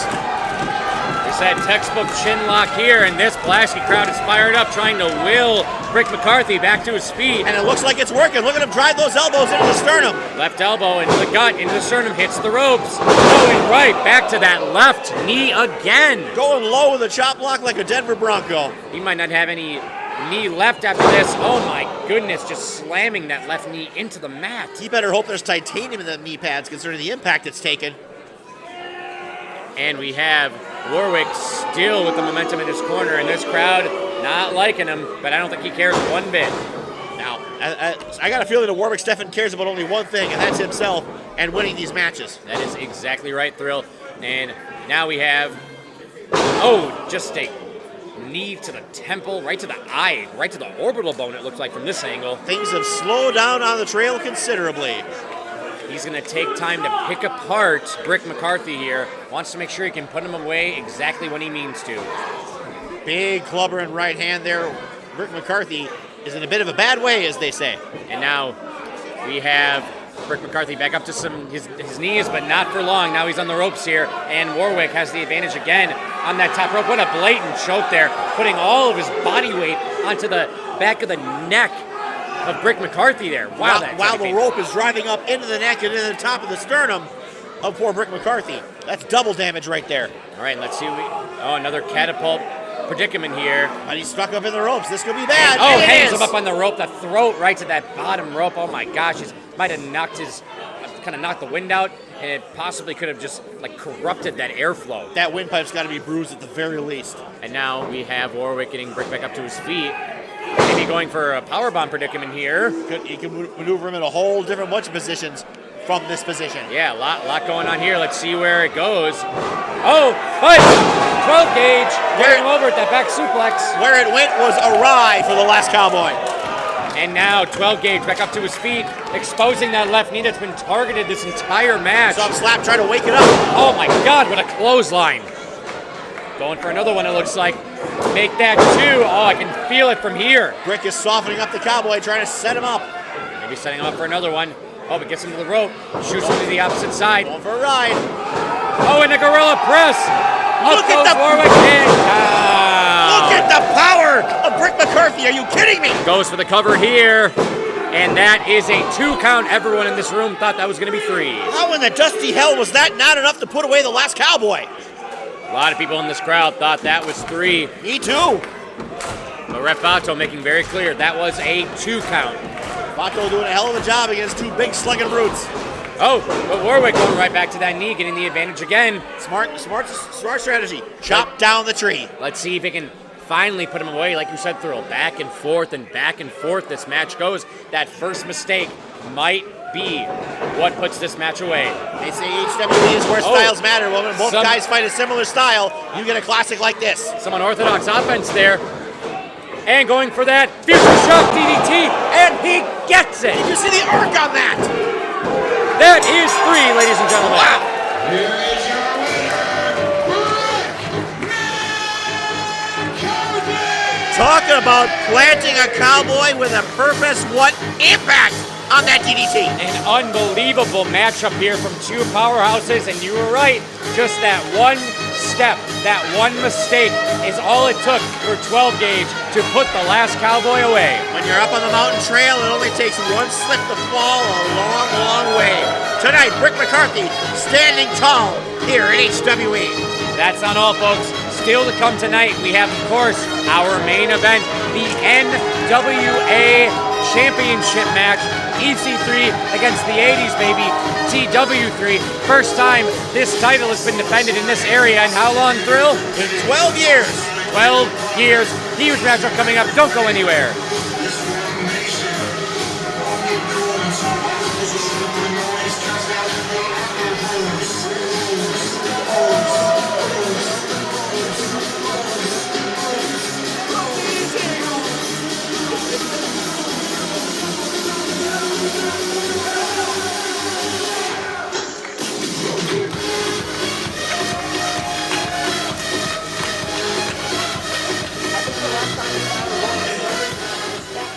Steel chair tonight. All the proceeds are going to the music boosters. So do your best, help them out. Being here is a big part, but give them a little more. Make some noise for the boosters one more time. Come on.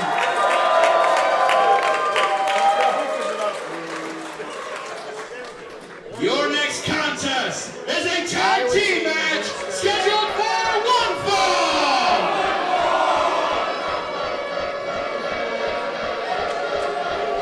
And our port ring announcer can't even get it out. Introducing Oh, for crying out loud. a new generation of violence, the real Brock Hall, and the Midwest Slayer, Stacy Shadow. Wait a damn minute, Luke. What a team this is. Brock Hall, Stacy Shadows. I was not expecting this, Thrill.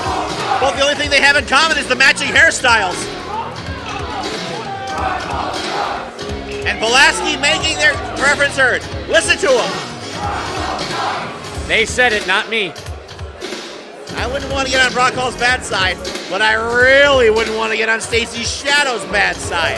Yeah, I think I'm way more scared of Stacy, but that doesn't mean that Brock Hall doesn't know what he's doing in that ring. He is a very methodical professional wrestler. He will pick you apart bit by bit. And maybe, pardon my language, the biggest asshole in the business. He's a jerk and he's proud of it. And then Stacy Shadows will just beat the ever-living crap out of you. I've seen Stacy Shadows take Kujo to the limit. Freaking Kujo! What an interesting tag team we have here tonight, folks. This is going to be an interesting dynamic here.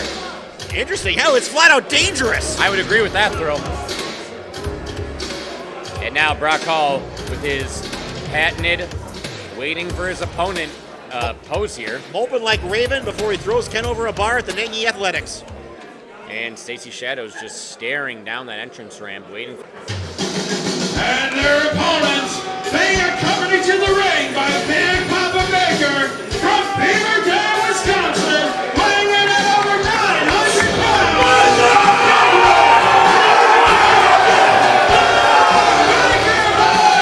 And listen to the Pulaski people explode to the Baker Boys. The Baker Boys are in Pulaski here at the Red Raider Rumble. And like you said, Thrill, what a response. That might be the loudest I've heard this ballroom all night, and that's saying something. They are fired up for the Baker Boys, ladies and gentlemen. And they've been waiting for him. This is the HWE debut of the Baker Boys. We've heard a lot about these fellas. We saw on the Facebook page that they were going to be in action. You talk about some good old boys, here you go, and they look like they're ready to do some romping stomping. Yeah, these boys are multiple-time tag team champions across Wisconsin, have taken the Wisconsin wrestling scene by storm throughout 2023, and now they are ready to make an impact here in 2024. And don't discount Big Papa Baker there and his equalizer. These look like guys that I would not want to fight in a bar here in Pulaski. Yeah, Papa Baker with that signature baseball bat as always. Seriously, Pulaski's just enamored with the Baker Boys. And with good reason. It looks like these boys can dish out a whooping. Those darn Baker Boys are ready for a fight. We're in for an interesting matchup. I keep saying interesting. I don't know how else to describe it. And Brock Hall clearly impressed. Oh, wait, no, he's not. I don't think Brock Hall is impressed with anybody but himself. No, and looking at Brock Hall, I don't think even he likes him, because nobody else does. And now where this leaves all poor Stacy Shadows, I have no idea. You know, they say this is where styles matter here at Hybrid Wrestling Entertainment. How do you classify what style is what here? This is hard to wrap your head around, but what a concept. All right, let's see who starts these matchups here. And I think that Baker Boys are a little confused about which team they're on, despite coming out together. And I think we've cleared up any confusion. Here we go. And it looks like we might have Kodiak starting off this matchup for the Baker Boys. And on the other side, we don't know if it's Brock Hall or Stacy Shadows that's going to kick off for their team. Brock Hall has always taken his big old time, because there's always time to pout before a wrestling match. And we have Stacy and Brock. It looks like they're kind of maybe in a disagreement about who's going to be starting up this matchup. And not to be unexpected with two alpha personalities like that. Definitely agree with that. And it looks like we have Brock Hall beginning this matchup. Stacy, maybe not so sure about that, but we'll take it irregardless. And the bell is rung. Here we are, tag team matchup. The Baker Boys, Kodiak and Big Rig, against Brock Hall and Stacy Shadows. Our first tag matchup of the night, and easily the most unorthodox matchup on the card tonight here at the Red Raider Rumble. Definitely agree with that, and I love me some tag team wrestling, so I'm very excited to see our first and only tag team matchup of the night, and let's see what happens here with Kodiak and Brock Hall. And I'm a big fan of Stacy Shadows. You gotta love a woman who's man enough to fight the men and win consistently. She is that and more. The Midwest Slayer for a reason, Thrill. And now Brock Hall maybe is he looking calling for the proverbial test of strength? Or yeah, here's a spoiler on that test. You fail, Brock. Yeah, I'm not sure what he expects to happen here, but I mean, you can't fault the man for trying. He's never backed down from a fight in his entire life. He is not scared of anything. Yeah, but you heard our ring announcer. This tag team, the Baker Boys, weighs in at a combined over 900 pounds, and that's not even counting Big Papa out there. And here we go. Test of strength. Kodiak with the obvious height advantage, and let's see what Brock Hall can do here. Kodiak barely even trying, it looks like.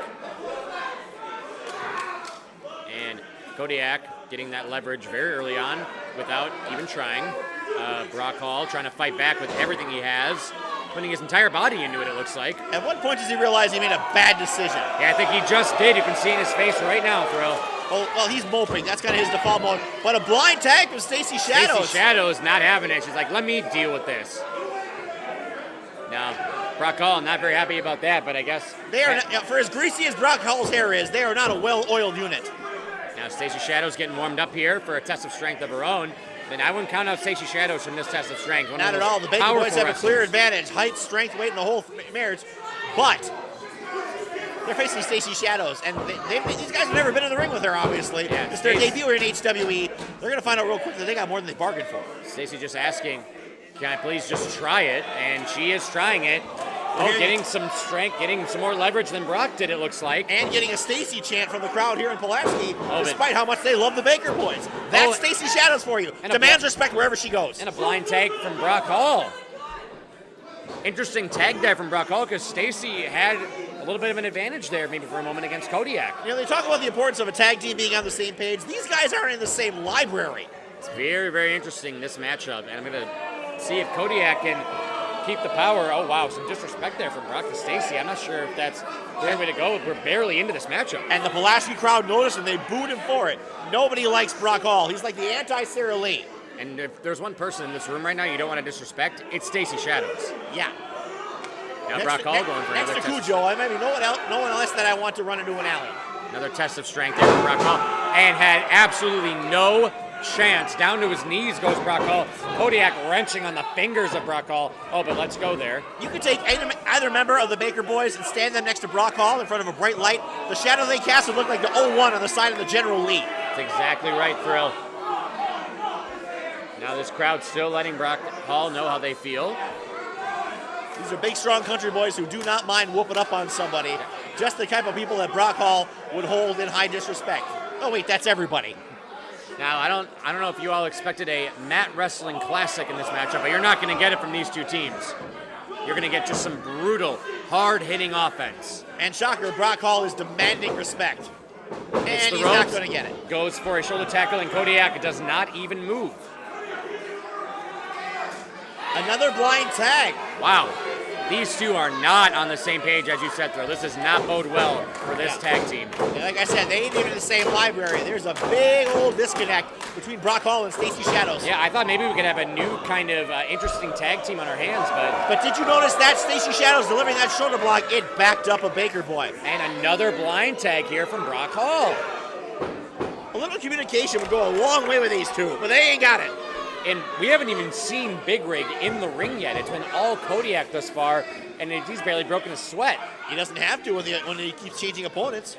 Gives him a lot of breathing time, and that's not how Stacy and Brock are going to win this matchup. Oh, and Kodiak has had it, fired back with a shoulder tackle of his own. A little offense goes a long way when you're as big and strong as them Baker boys. And Brock Hall is leaving. He's heading up the old Jackie Crockett Memorial ramp here. What is he doing? Stacy Shadows trying to convince him to stay in the match. Stacy Shadows say, get back in the ring. Brock Hall claiming that the Baker boys cheated. I'd like to see how. The referee already up to a count of 3 here.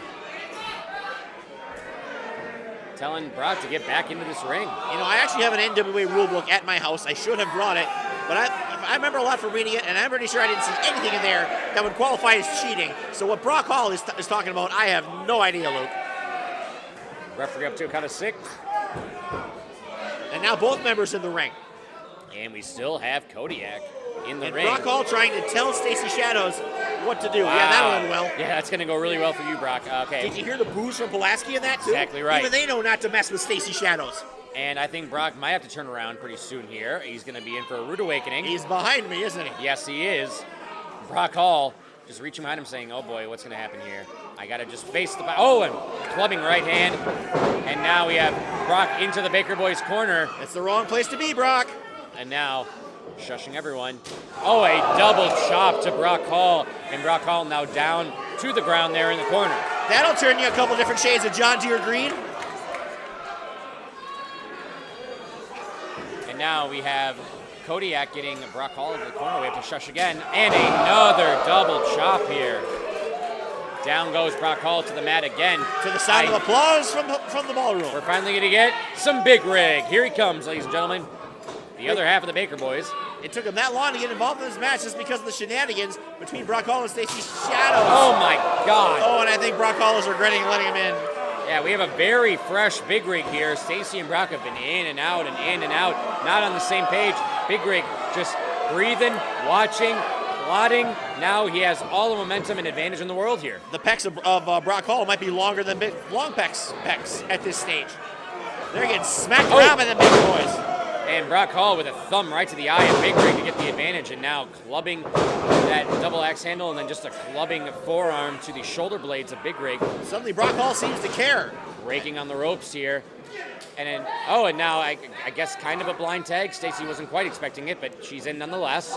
With a command, no less, from Brock Hall yelling, get in here. Again, not the bad side you want to be on. Yeah, forearm from Stacy Shadows, and man, you can see how just those couple forearms from Stacy Shadows was enough to get Big Rig down to his knees. The power of Stacy Shadows goes for a cover here and a kick out at 1. And during that earlier exchange, you could see not just a lack of communication. We're starting to border on disrespect here between Stacy Shadows and Brock Hall. You can't do that with your team members if you want to win. And another blind tag. I'm in disbelief here with all these blind tags between Stacy and Brock here. I'd have fewer blind tags if I was playing the actual game with Stevie Wonder. Blatant choke on the rope there, and the ref getting right in there. Now Brock Hall with the advantage has Big Rig on the ropes and raking the eyes on the ropes. And referee beginning her count. Dragging him along the ropes right in front of Big Popper Baker. And Brock Hall, just like we said, slowly picking apart his opponent. Not someone to move very fast, not to expel a lot of energy. Tag made in the other corner. And in this one. Oh my gosh.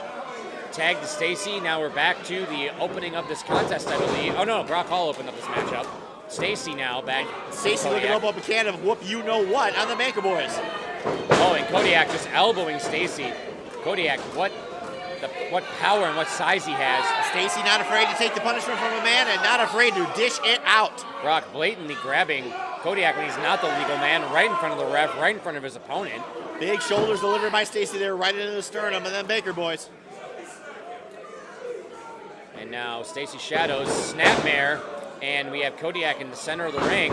It's not easy to elevate a man that size of the snapmare. Stacy Shadows did it. What does that say about her strength? Oh, it goes for the cover kick out at one again. There's a whole lot of fighting spirit in them Baker boys. You know, it's going to take more than that to put them down. This is the first time I've seen Kodiak in such a bad way in this matchup. And let's see if Stacy may be going for a suplex here. Take Papa Baker trying to get Pulaski out of his side. And another blind tag from Brock Hall. Let's see how effectively they use the 5 seconds as a team.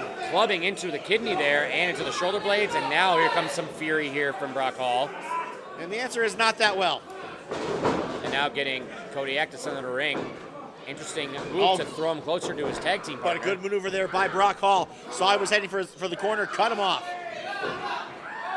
And now Stacy Shadows in. It's 2-on-1. Double team maneuver here. They're arguing over legs like it's a turkey at Thanksgiving. Brock Hall telling Stacy, I can handle it. Now we have some fighting here in the center of the ring. We got into a flat-out argument. Tag made in the other corner, though. Big Look rig. up, Brock Hall. Sizing up Brock Hall. Oh, what a clothesline from Big Rig. Big back two. Planted him like the spring crop. Brock Hall hits the rope. Oh, and just throwing his entire body into Brock Hall. Standing Luthez press, my God. Brock Hall going for the tag, and Stacy jumped down. Stacy just wiped her hands of her partner, and she's walking out of here, Luke. Stacy is out. And Brock Hall is in, The and in a Baker bad boys way. Are in the ring, going for the triple XL, and they get it. We might need a couple more X's on that thing. And that is 3. Here's your winners, the Baker! Luke, I think the Baker boys just put Brock Hall on Baker Street. Light on his head and dead on his feet. That is exactly right. What a matchup there. Obviously, doomed from the start for Brock and Stacy. They were never on the same page. Blind tags, back and forth.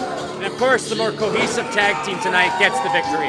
You wonder what that team could that team of Stacy and Brock could do if they could get some kind of communication going instead of mutual disrespect. Instead, they got hammered at the horns of the Baker boys, and horns are down like Stacy and Brock's prospects tonight. What an impressive debut for Papa Baker's boys. Up next, ladies and gentlemen, we have our main event. Gold on the line, baby. For the Red Raider Rumble NWA Heavyweight title on the line. The champion, EC3, putting that title on the line against the 80s baby, TW3. Stick around for our main event. Congratulations, Baker boys, but don't y'all go anywhere. For your main event of the evening! That wasn't loud enough! Who's ready for the main event tonight? Your main event of the evening is for the NWA World Heavyweight Championship and is scheduled for one fall! Your referee for this contest, DJ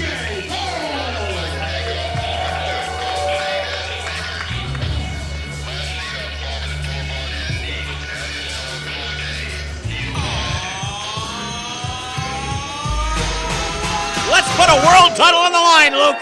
Welcome back to HWE Hybrid Wrestling Entertainment, where styles matter. We have our main event for the NWA Heavyweight Championship. And we had a competitor here just a second ago. TW3 was briefly appeared. And here he is again. We've got a challenger for the world title, Luke.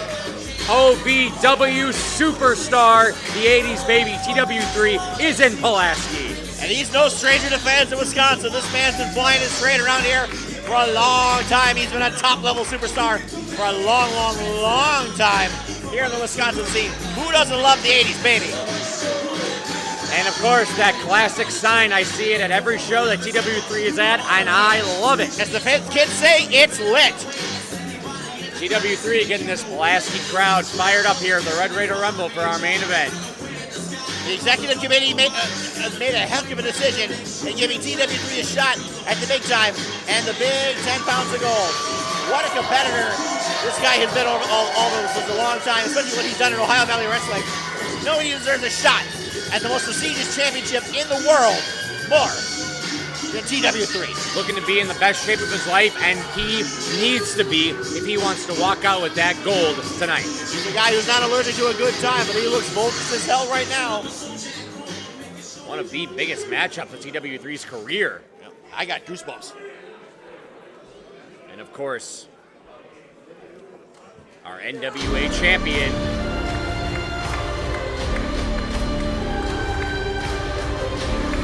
there he is, ladies and gentlemen. EC3 is in Pulaski. Ladies and gentlemen, the NWA World Heavyweight Champion has graced us with our presence. Let's tell you a little bit about this man and this title. A title has been going since 1948. And by the way, you might notice over his shoulder the OVW National Championship as well. But let's talk about the 10 pounds of gold around his waist. Sweet Charlotte, held by such mainstays as Scrap Iron Adam Pearce, not to mention Ric Flair, Harley Race, Dusty Rhodes. But check it out. This man has been champion for 208 days. Since August of 2023 is when he came out with that title, has held it ever since. He's a two-time TNA World Champion, only age 41, wrestling since 2002, cracked PWI's top 20 back in 2016. And also, something to note for you stat monkeys out there, this is the first NWA World title defense in our area since October of 2012 when Scrap Iron Adam Pearce beat Bronson Bay to retain that title at Baba Louie's in De Pere. You gotta go back to the NWA Wisconsin days with that one. Since then, only one world title defense in Wisconsin that whole time. That was last year in Waukesha, and that man there retained the belt coming out. EC3, your NWA World Heavyweight Champion. Let's up to our ring announcer for the intros for this World Championship match here in HWE. Your main event of the evening is for the NWA World Heavyweight Championship. Introducing first, the challenger to my left, from the place where hip-hop was born, by way of Green Bay, Wisconsin, weighing in at 187 pounds, he is the Midwest Ace, the 80s baby, TW3!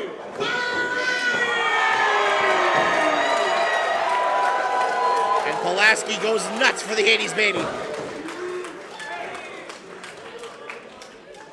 And the champion to my right, home based in Cleveland, Ohio. He is the top 1% in the industry. He is the overman. Why? Because he's over. And he is the OVW National and the NWA World Champion, EC3.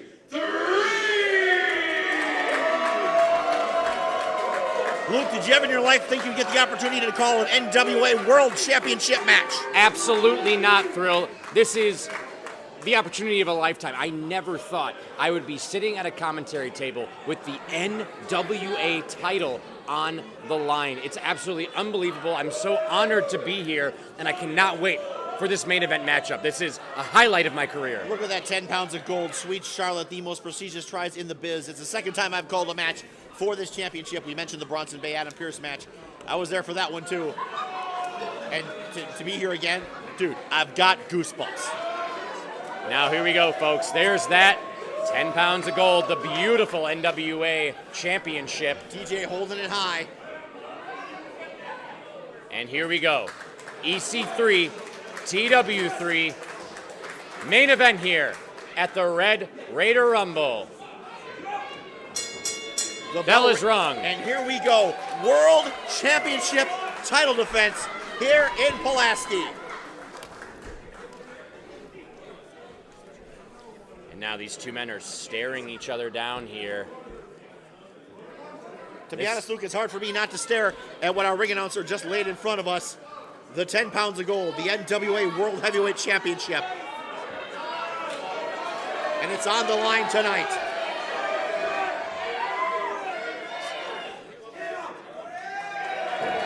Don't want to be bumping at it. Beautiful handshake there. And now here we go. A lockup here from TW3 and EC3. Dead center of the ring. Strong lockup. EC3 powers TW3 back to the corner. And referee TJ right in there up to a count of 4. EC3 clean break.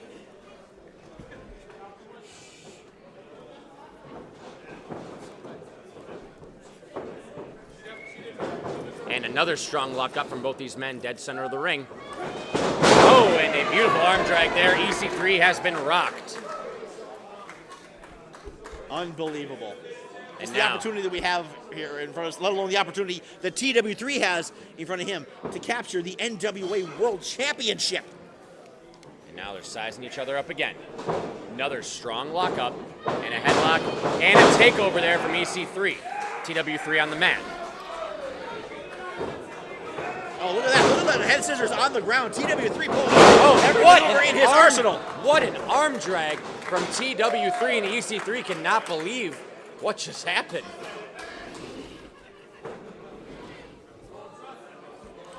Now here we are again, maybe going for another handshake. Oh, and a headlock here. EC3 back up to the rope, shot to the other corner. Powerful shoulder tackle there from EC3. Now TW3 is rocked into the corner, and EC3 is fired up. And the champion has got the challenger in his sights. Oh, TW3 rises to his feet. This has been back and forth, a lot of resets here. These men just want to kind of take their time, feel each other out. There's a lot to peruse, a lot to put on the table here. TW3, like as you said earlier, Lou, in the best shape of his career. You get great cheese on them abs too, but he gives up the size and the power advantage to the champion. EC3, built like this proverbial brick, you know what. What a man to represent the National Wrestling Alliance as World Heavyweight Champion. And a headlock here. Another headlock takeover. Down goes TW3. EC3 with the advantage, wrenching in that headlock. Yeah, but you see TW3 fighting. Those hands are up and they are moving. TW3 is not done yet. Trying to cut off that blood flow. EC3 hits the ropes. Another powerful shoulder tackle. Down goes TW3, but he pops right back up. Over there. What an arm drag from TW3. Make that two. Oh, and look at that. The champion backing up before TW3 can land a third one. Champion bowed out there. And the champion needs a bit of a powder. Some guy once in wrestling, once upon a time, told me you get a couple Looks of like timeouts. EC3 is going to the outside bar. He has left the room, ladies and gentlemen. Does he know there's a bar closer? He could have got a drink right here. He's wasting energy. The TW3 is not going to take the bait. Oh, and here comes EC3 back now. Maybe just needed a quick breather. Well, it takes a lot sometimes. You got to change your strategy mid-match. Has to get his wits about him. Maybe underestimating TW3 a little bit here. Well, when you're up against an opponent the caliber of TW3, yeah, whatever strategy you had might go the heck out the window because he's been known to change styles quicker than a hiccup. Sit down. Who are you doing? You coaching him?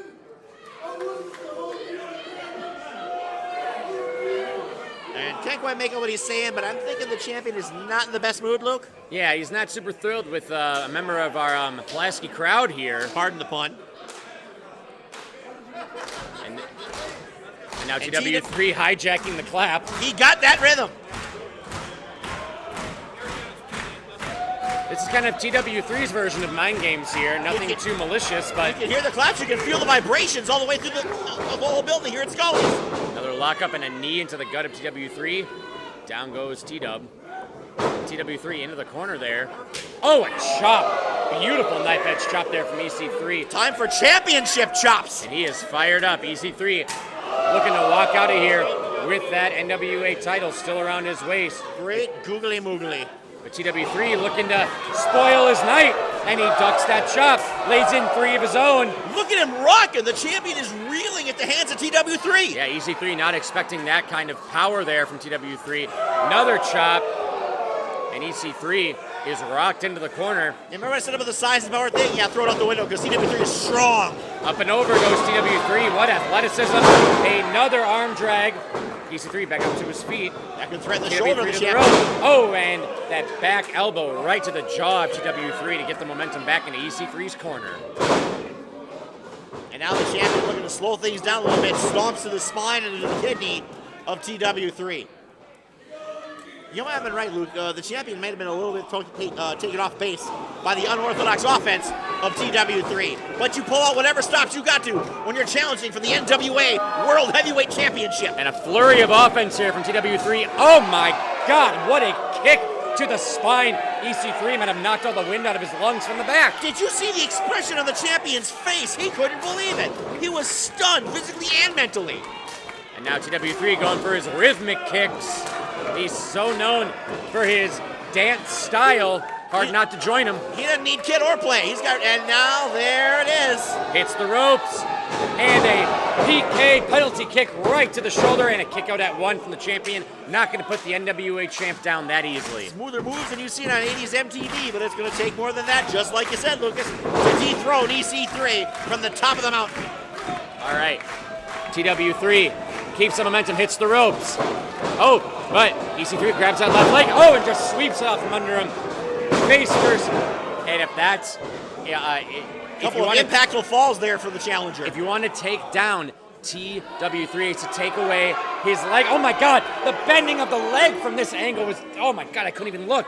RIP his MCL. Great, googly moogly. Man. That is not the way legs are supposed to bend, and now EC3 staying right on that attack. The champion laser focused on the challenger, no doubt about it.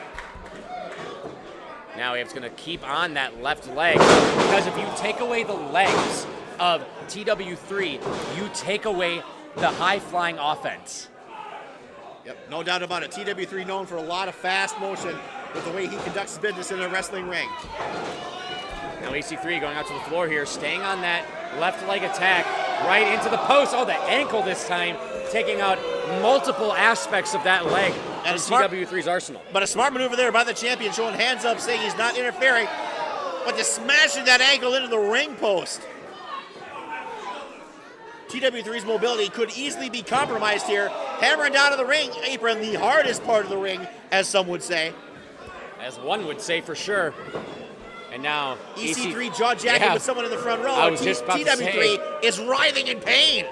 Just about to say, taking some time on the outside. It gives TW3 a couple extra seconds to kind of get his wits about him. Oh my gosh, twisting that leg.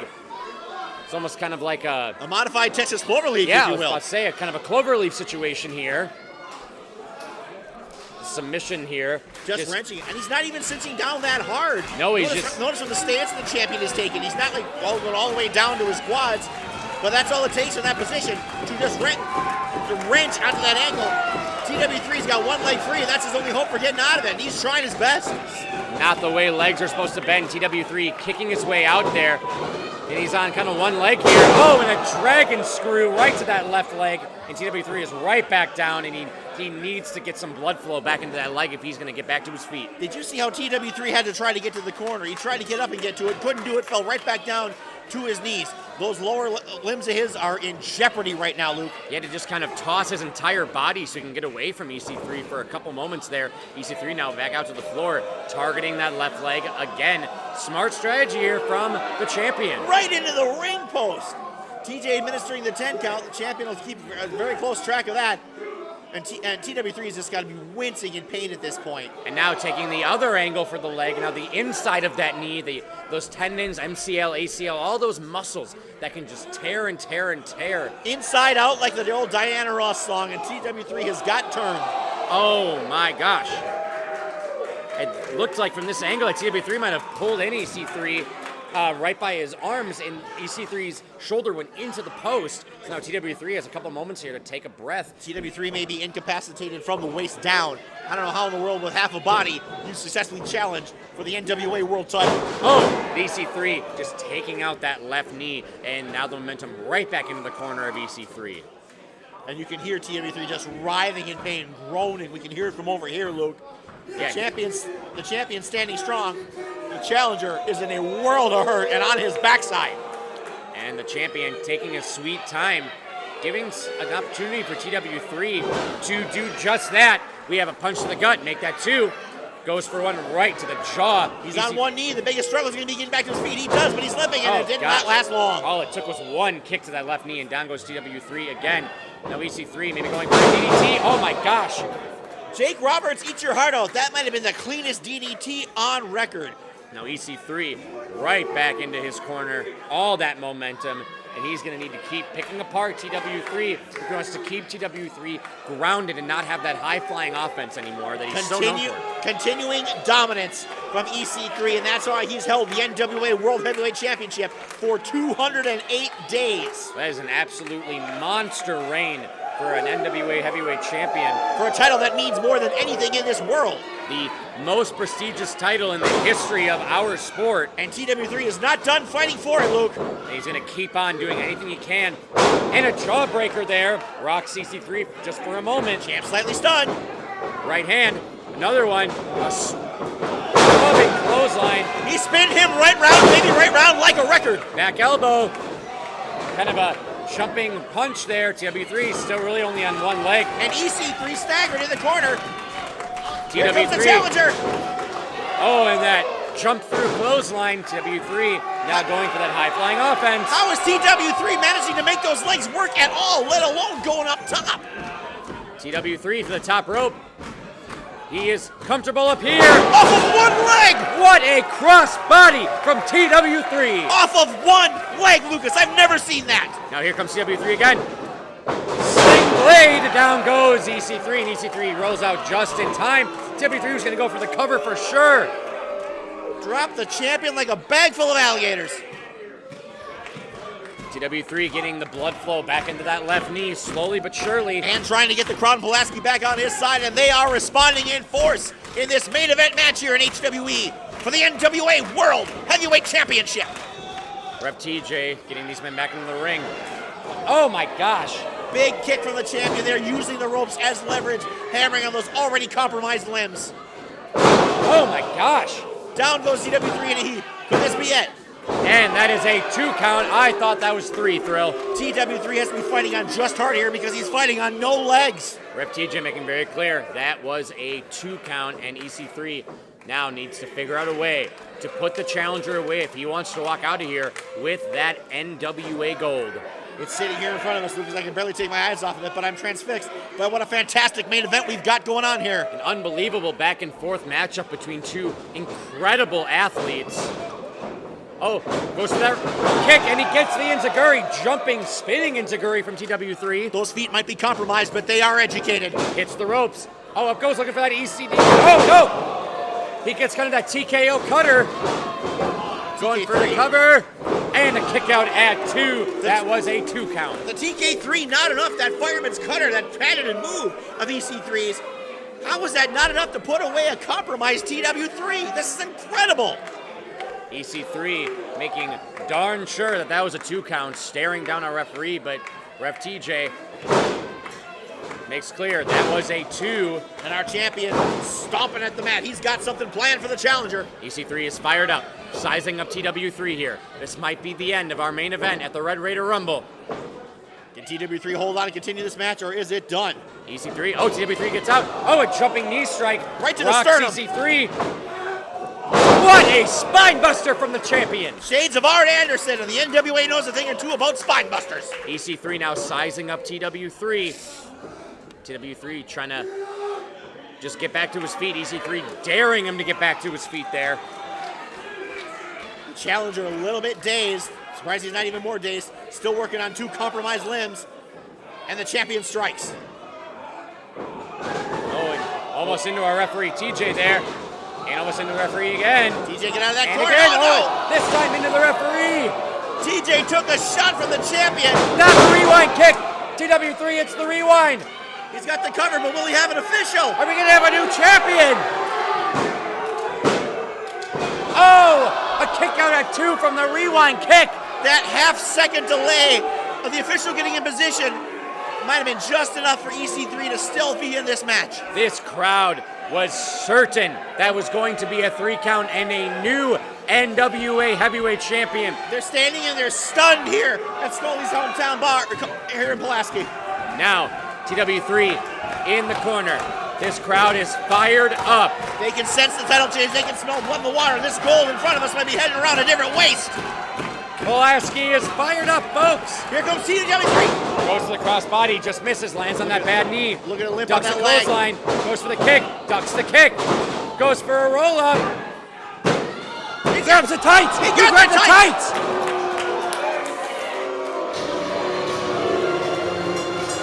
Here is your winner, and still NWA Heavyweight Champion, EC3.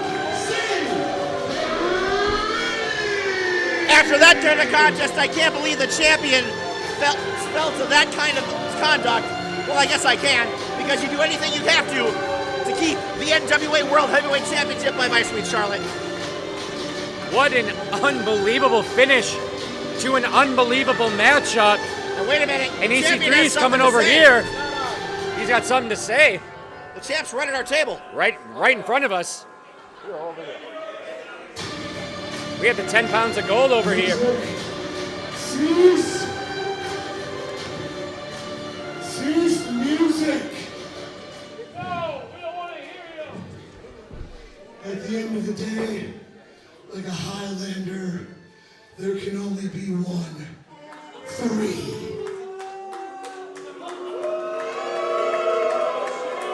Your NWA champion. Said that. TW3. Excellent job. Great job. Really truly. You gave me a run for my money. You took my best shots. Couldn't tell the referee, but I cheated to beat you. See, we did see it. I thought so. You didn't cheat with these fans. Putting your heart, your soul, your body on the line to represent them, to entertain them, and to inspire them. Today was a good cause. You did a very good thing. You raised a lot of money for a great cause. These people helped you. I might be a little bit of a D-head sometimes, but I respect you. I respect all of you. Until we meet again, TW INEC3.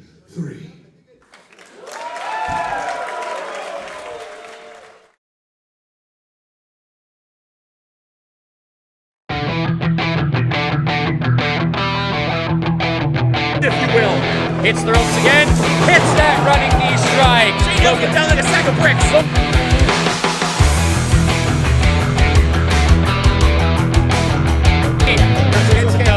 Oh, we have a roll up here. A roll up, and that's 3. The impact of that was severe. I see Savage hitting the canvas, and I'm seeing the canvas bend more than usual. Savage made a major mistake. He went after Kujo, but he didn't finish the job. We're going for that EDM. Here it comes. And he just misses. Roll up here from Ethan Matthews. And that's 3.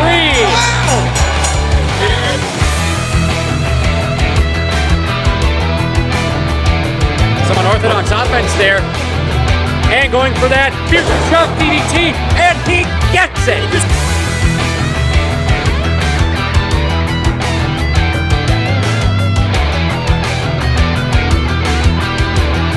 In the ring. Going for the triple XL. And they get it. And that is 3.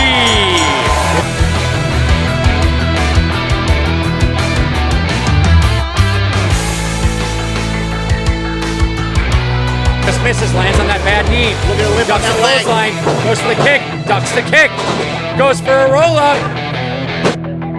He got the tights.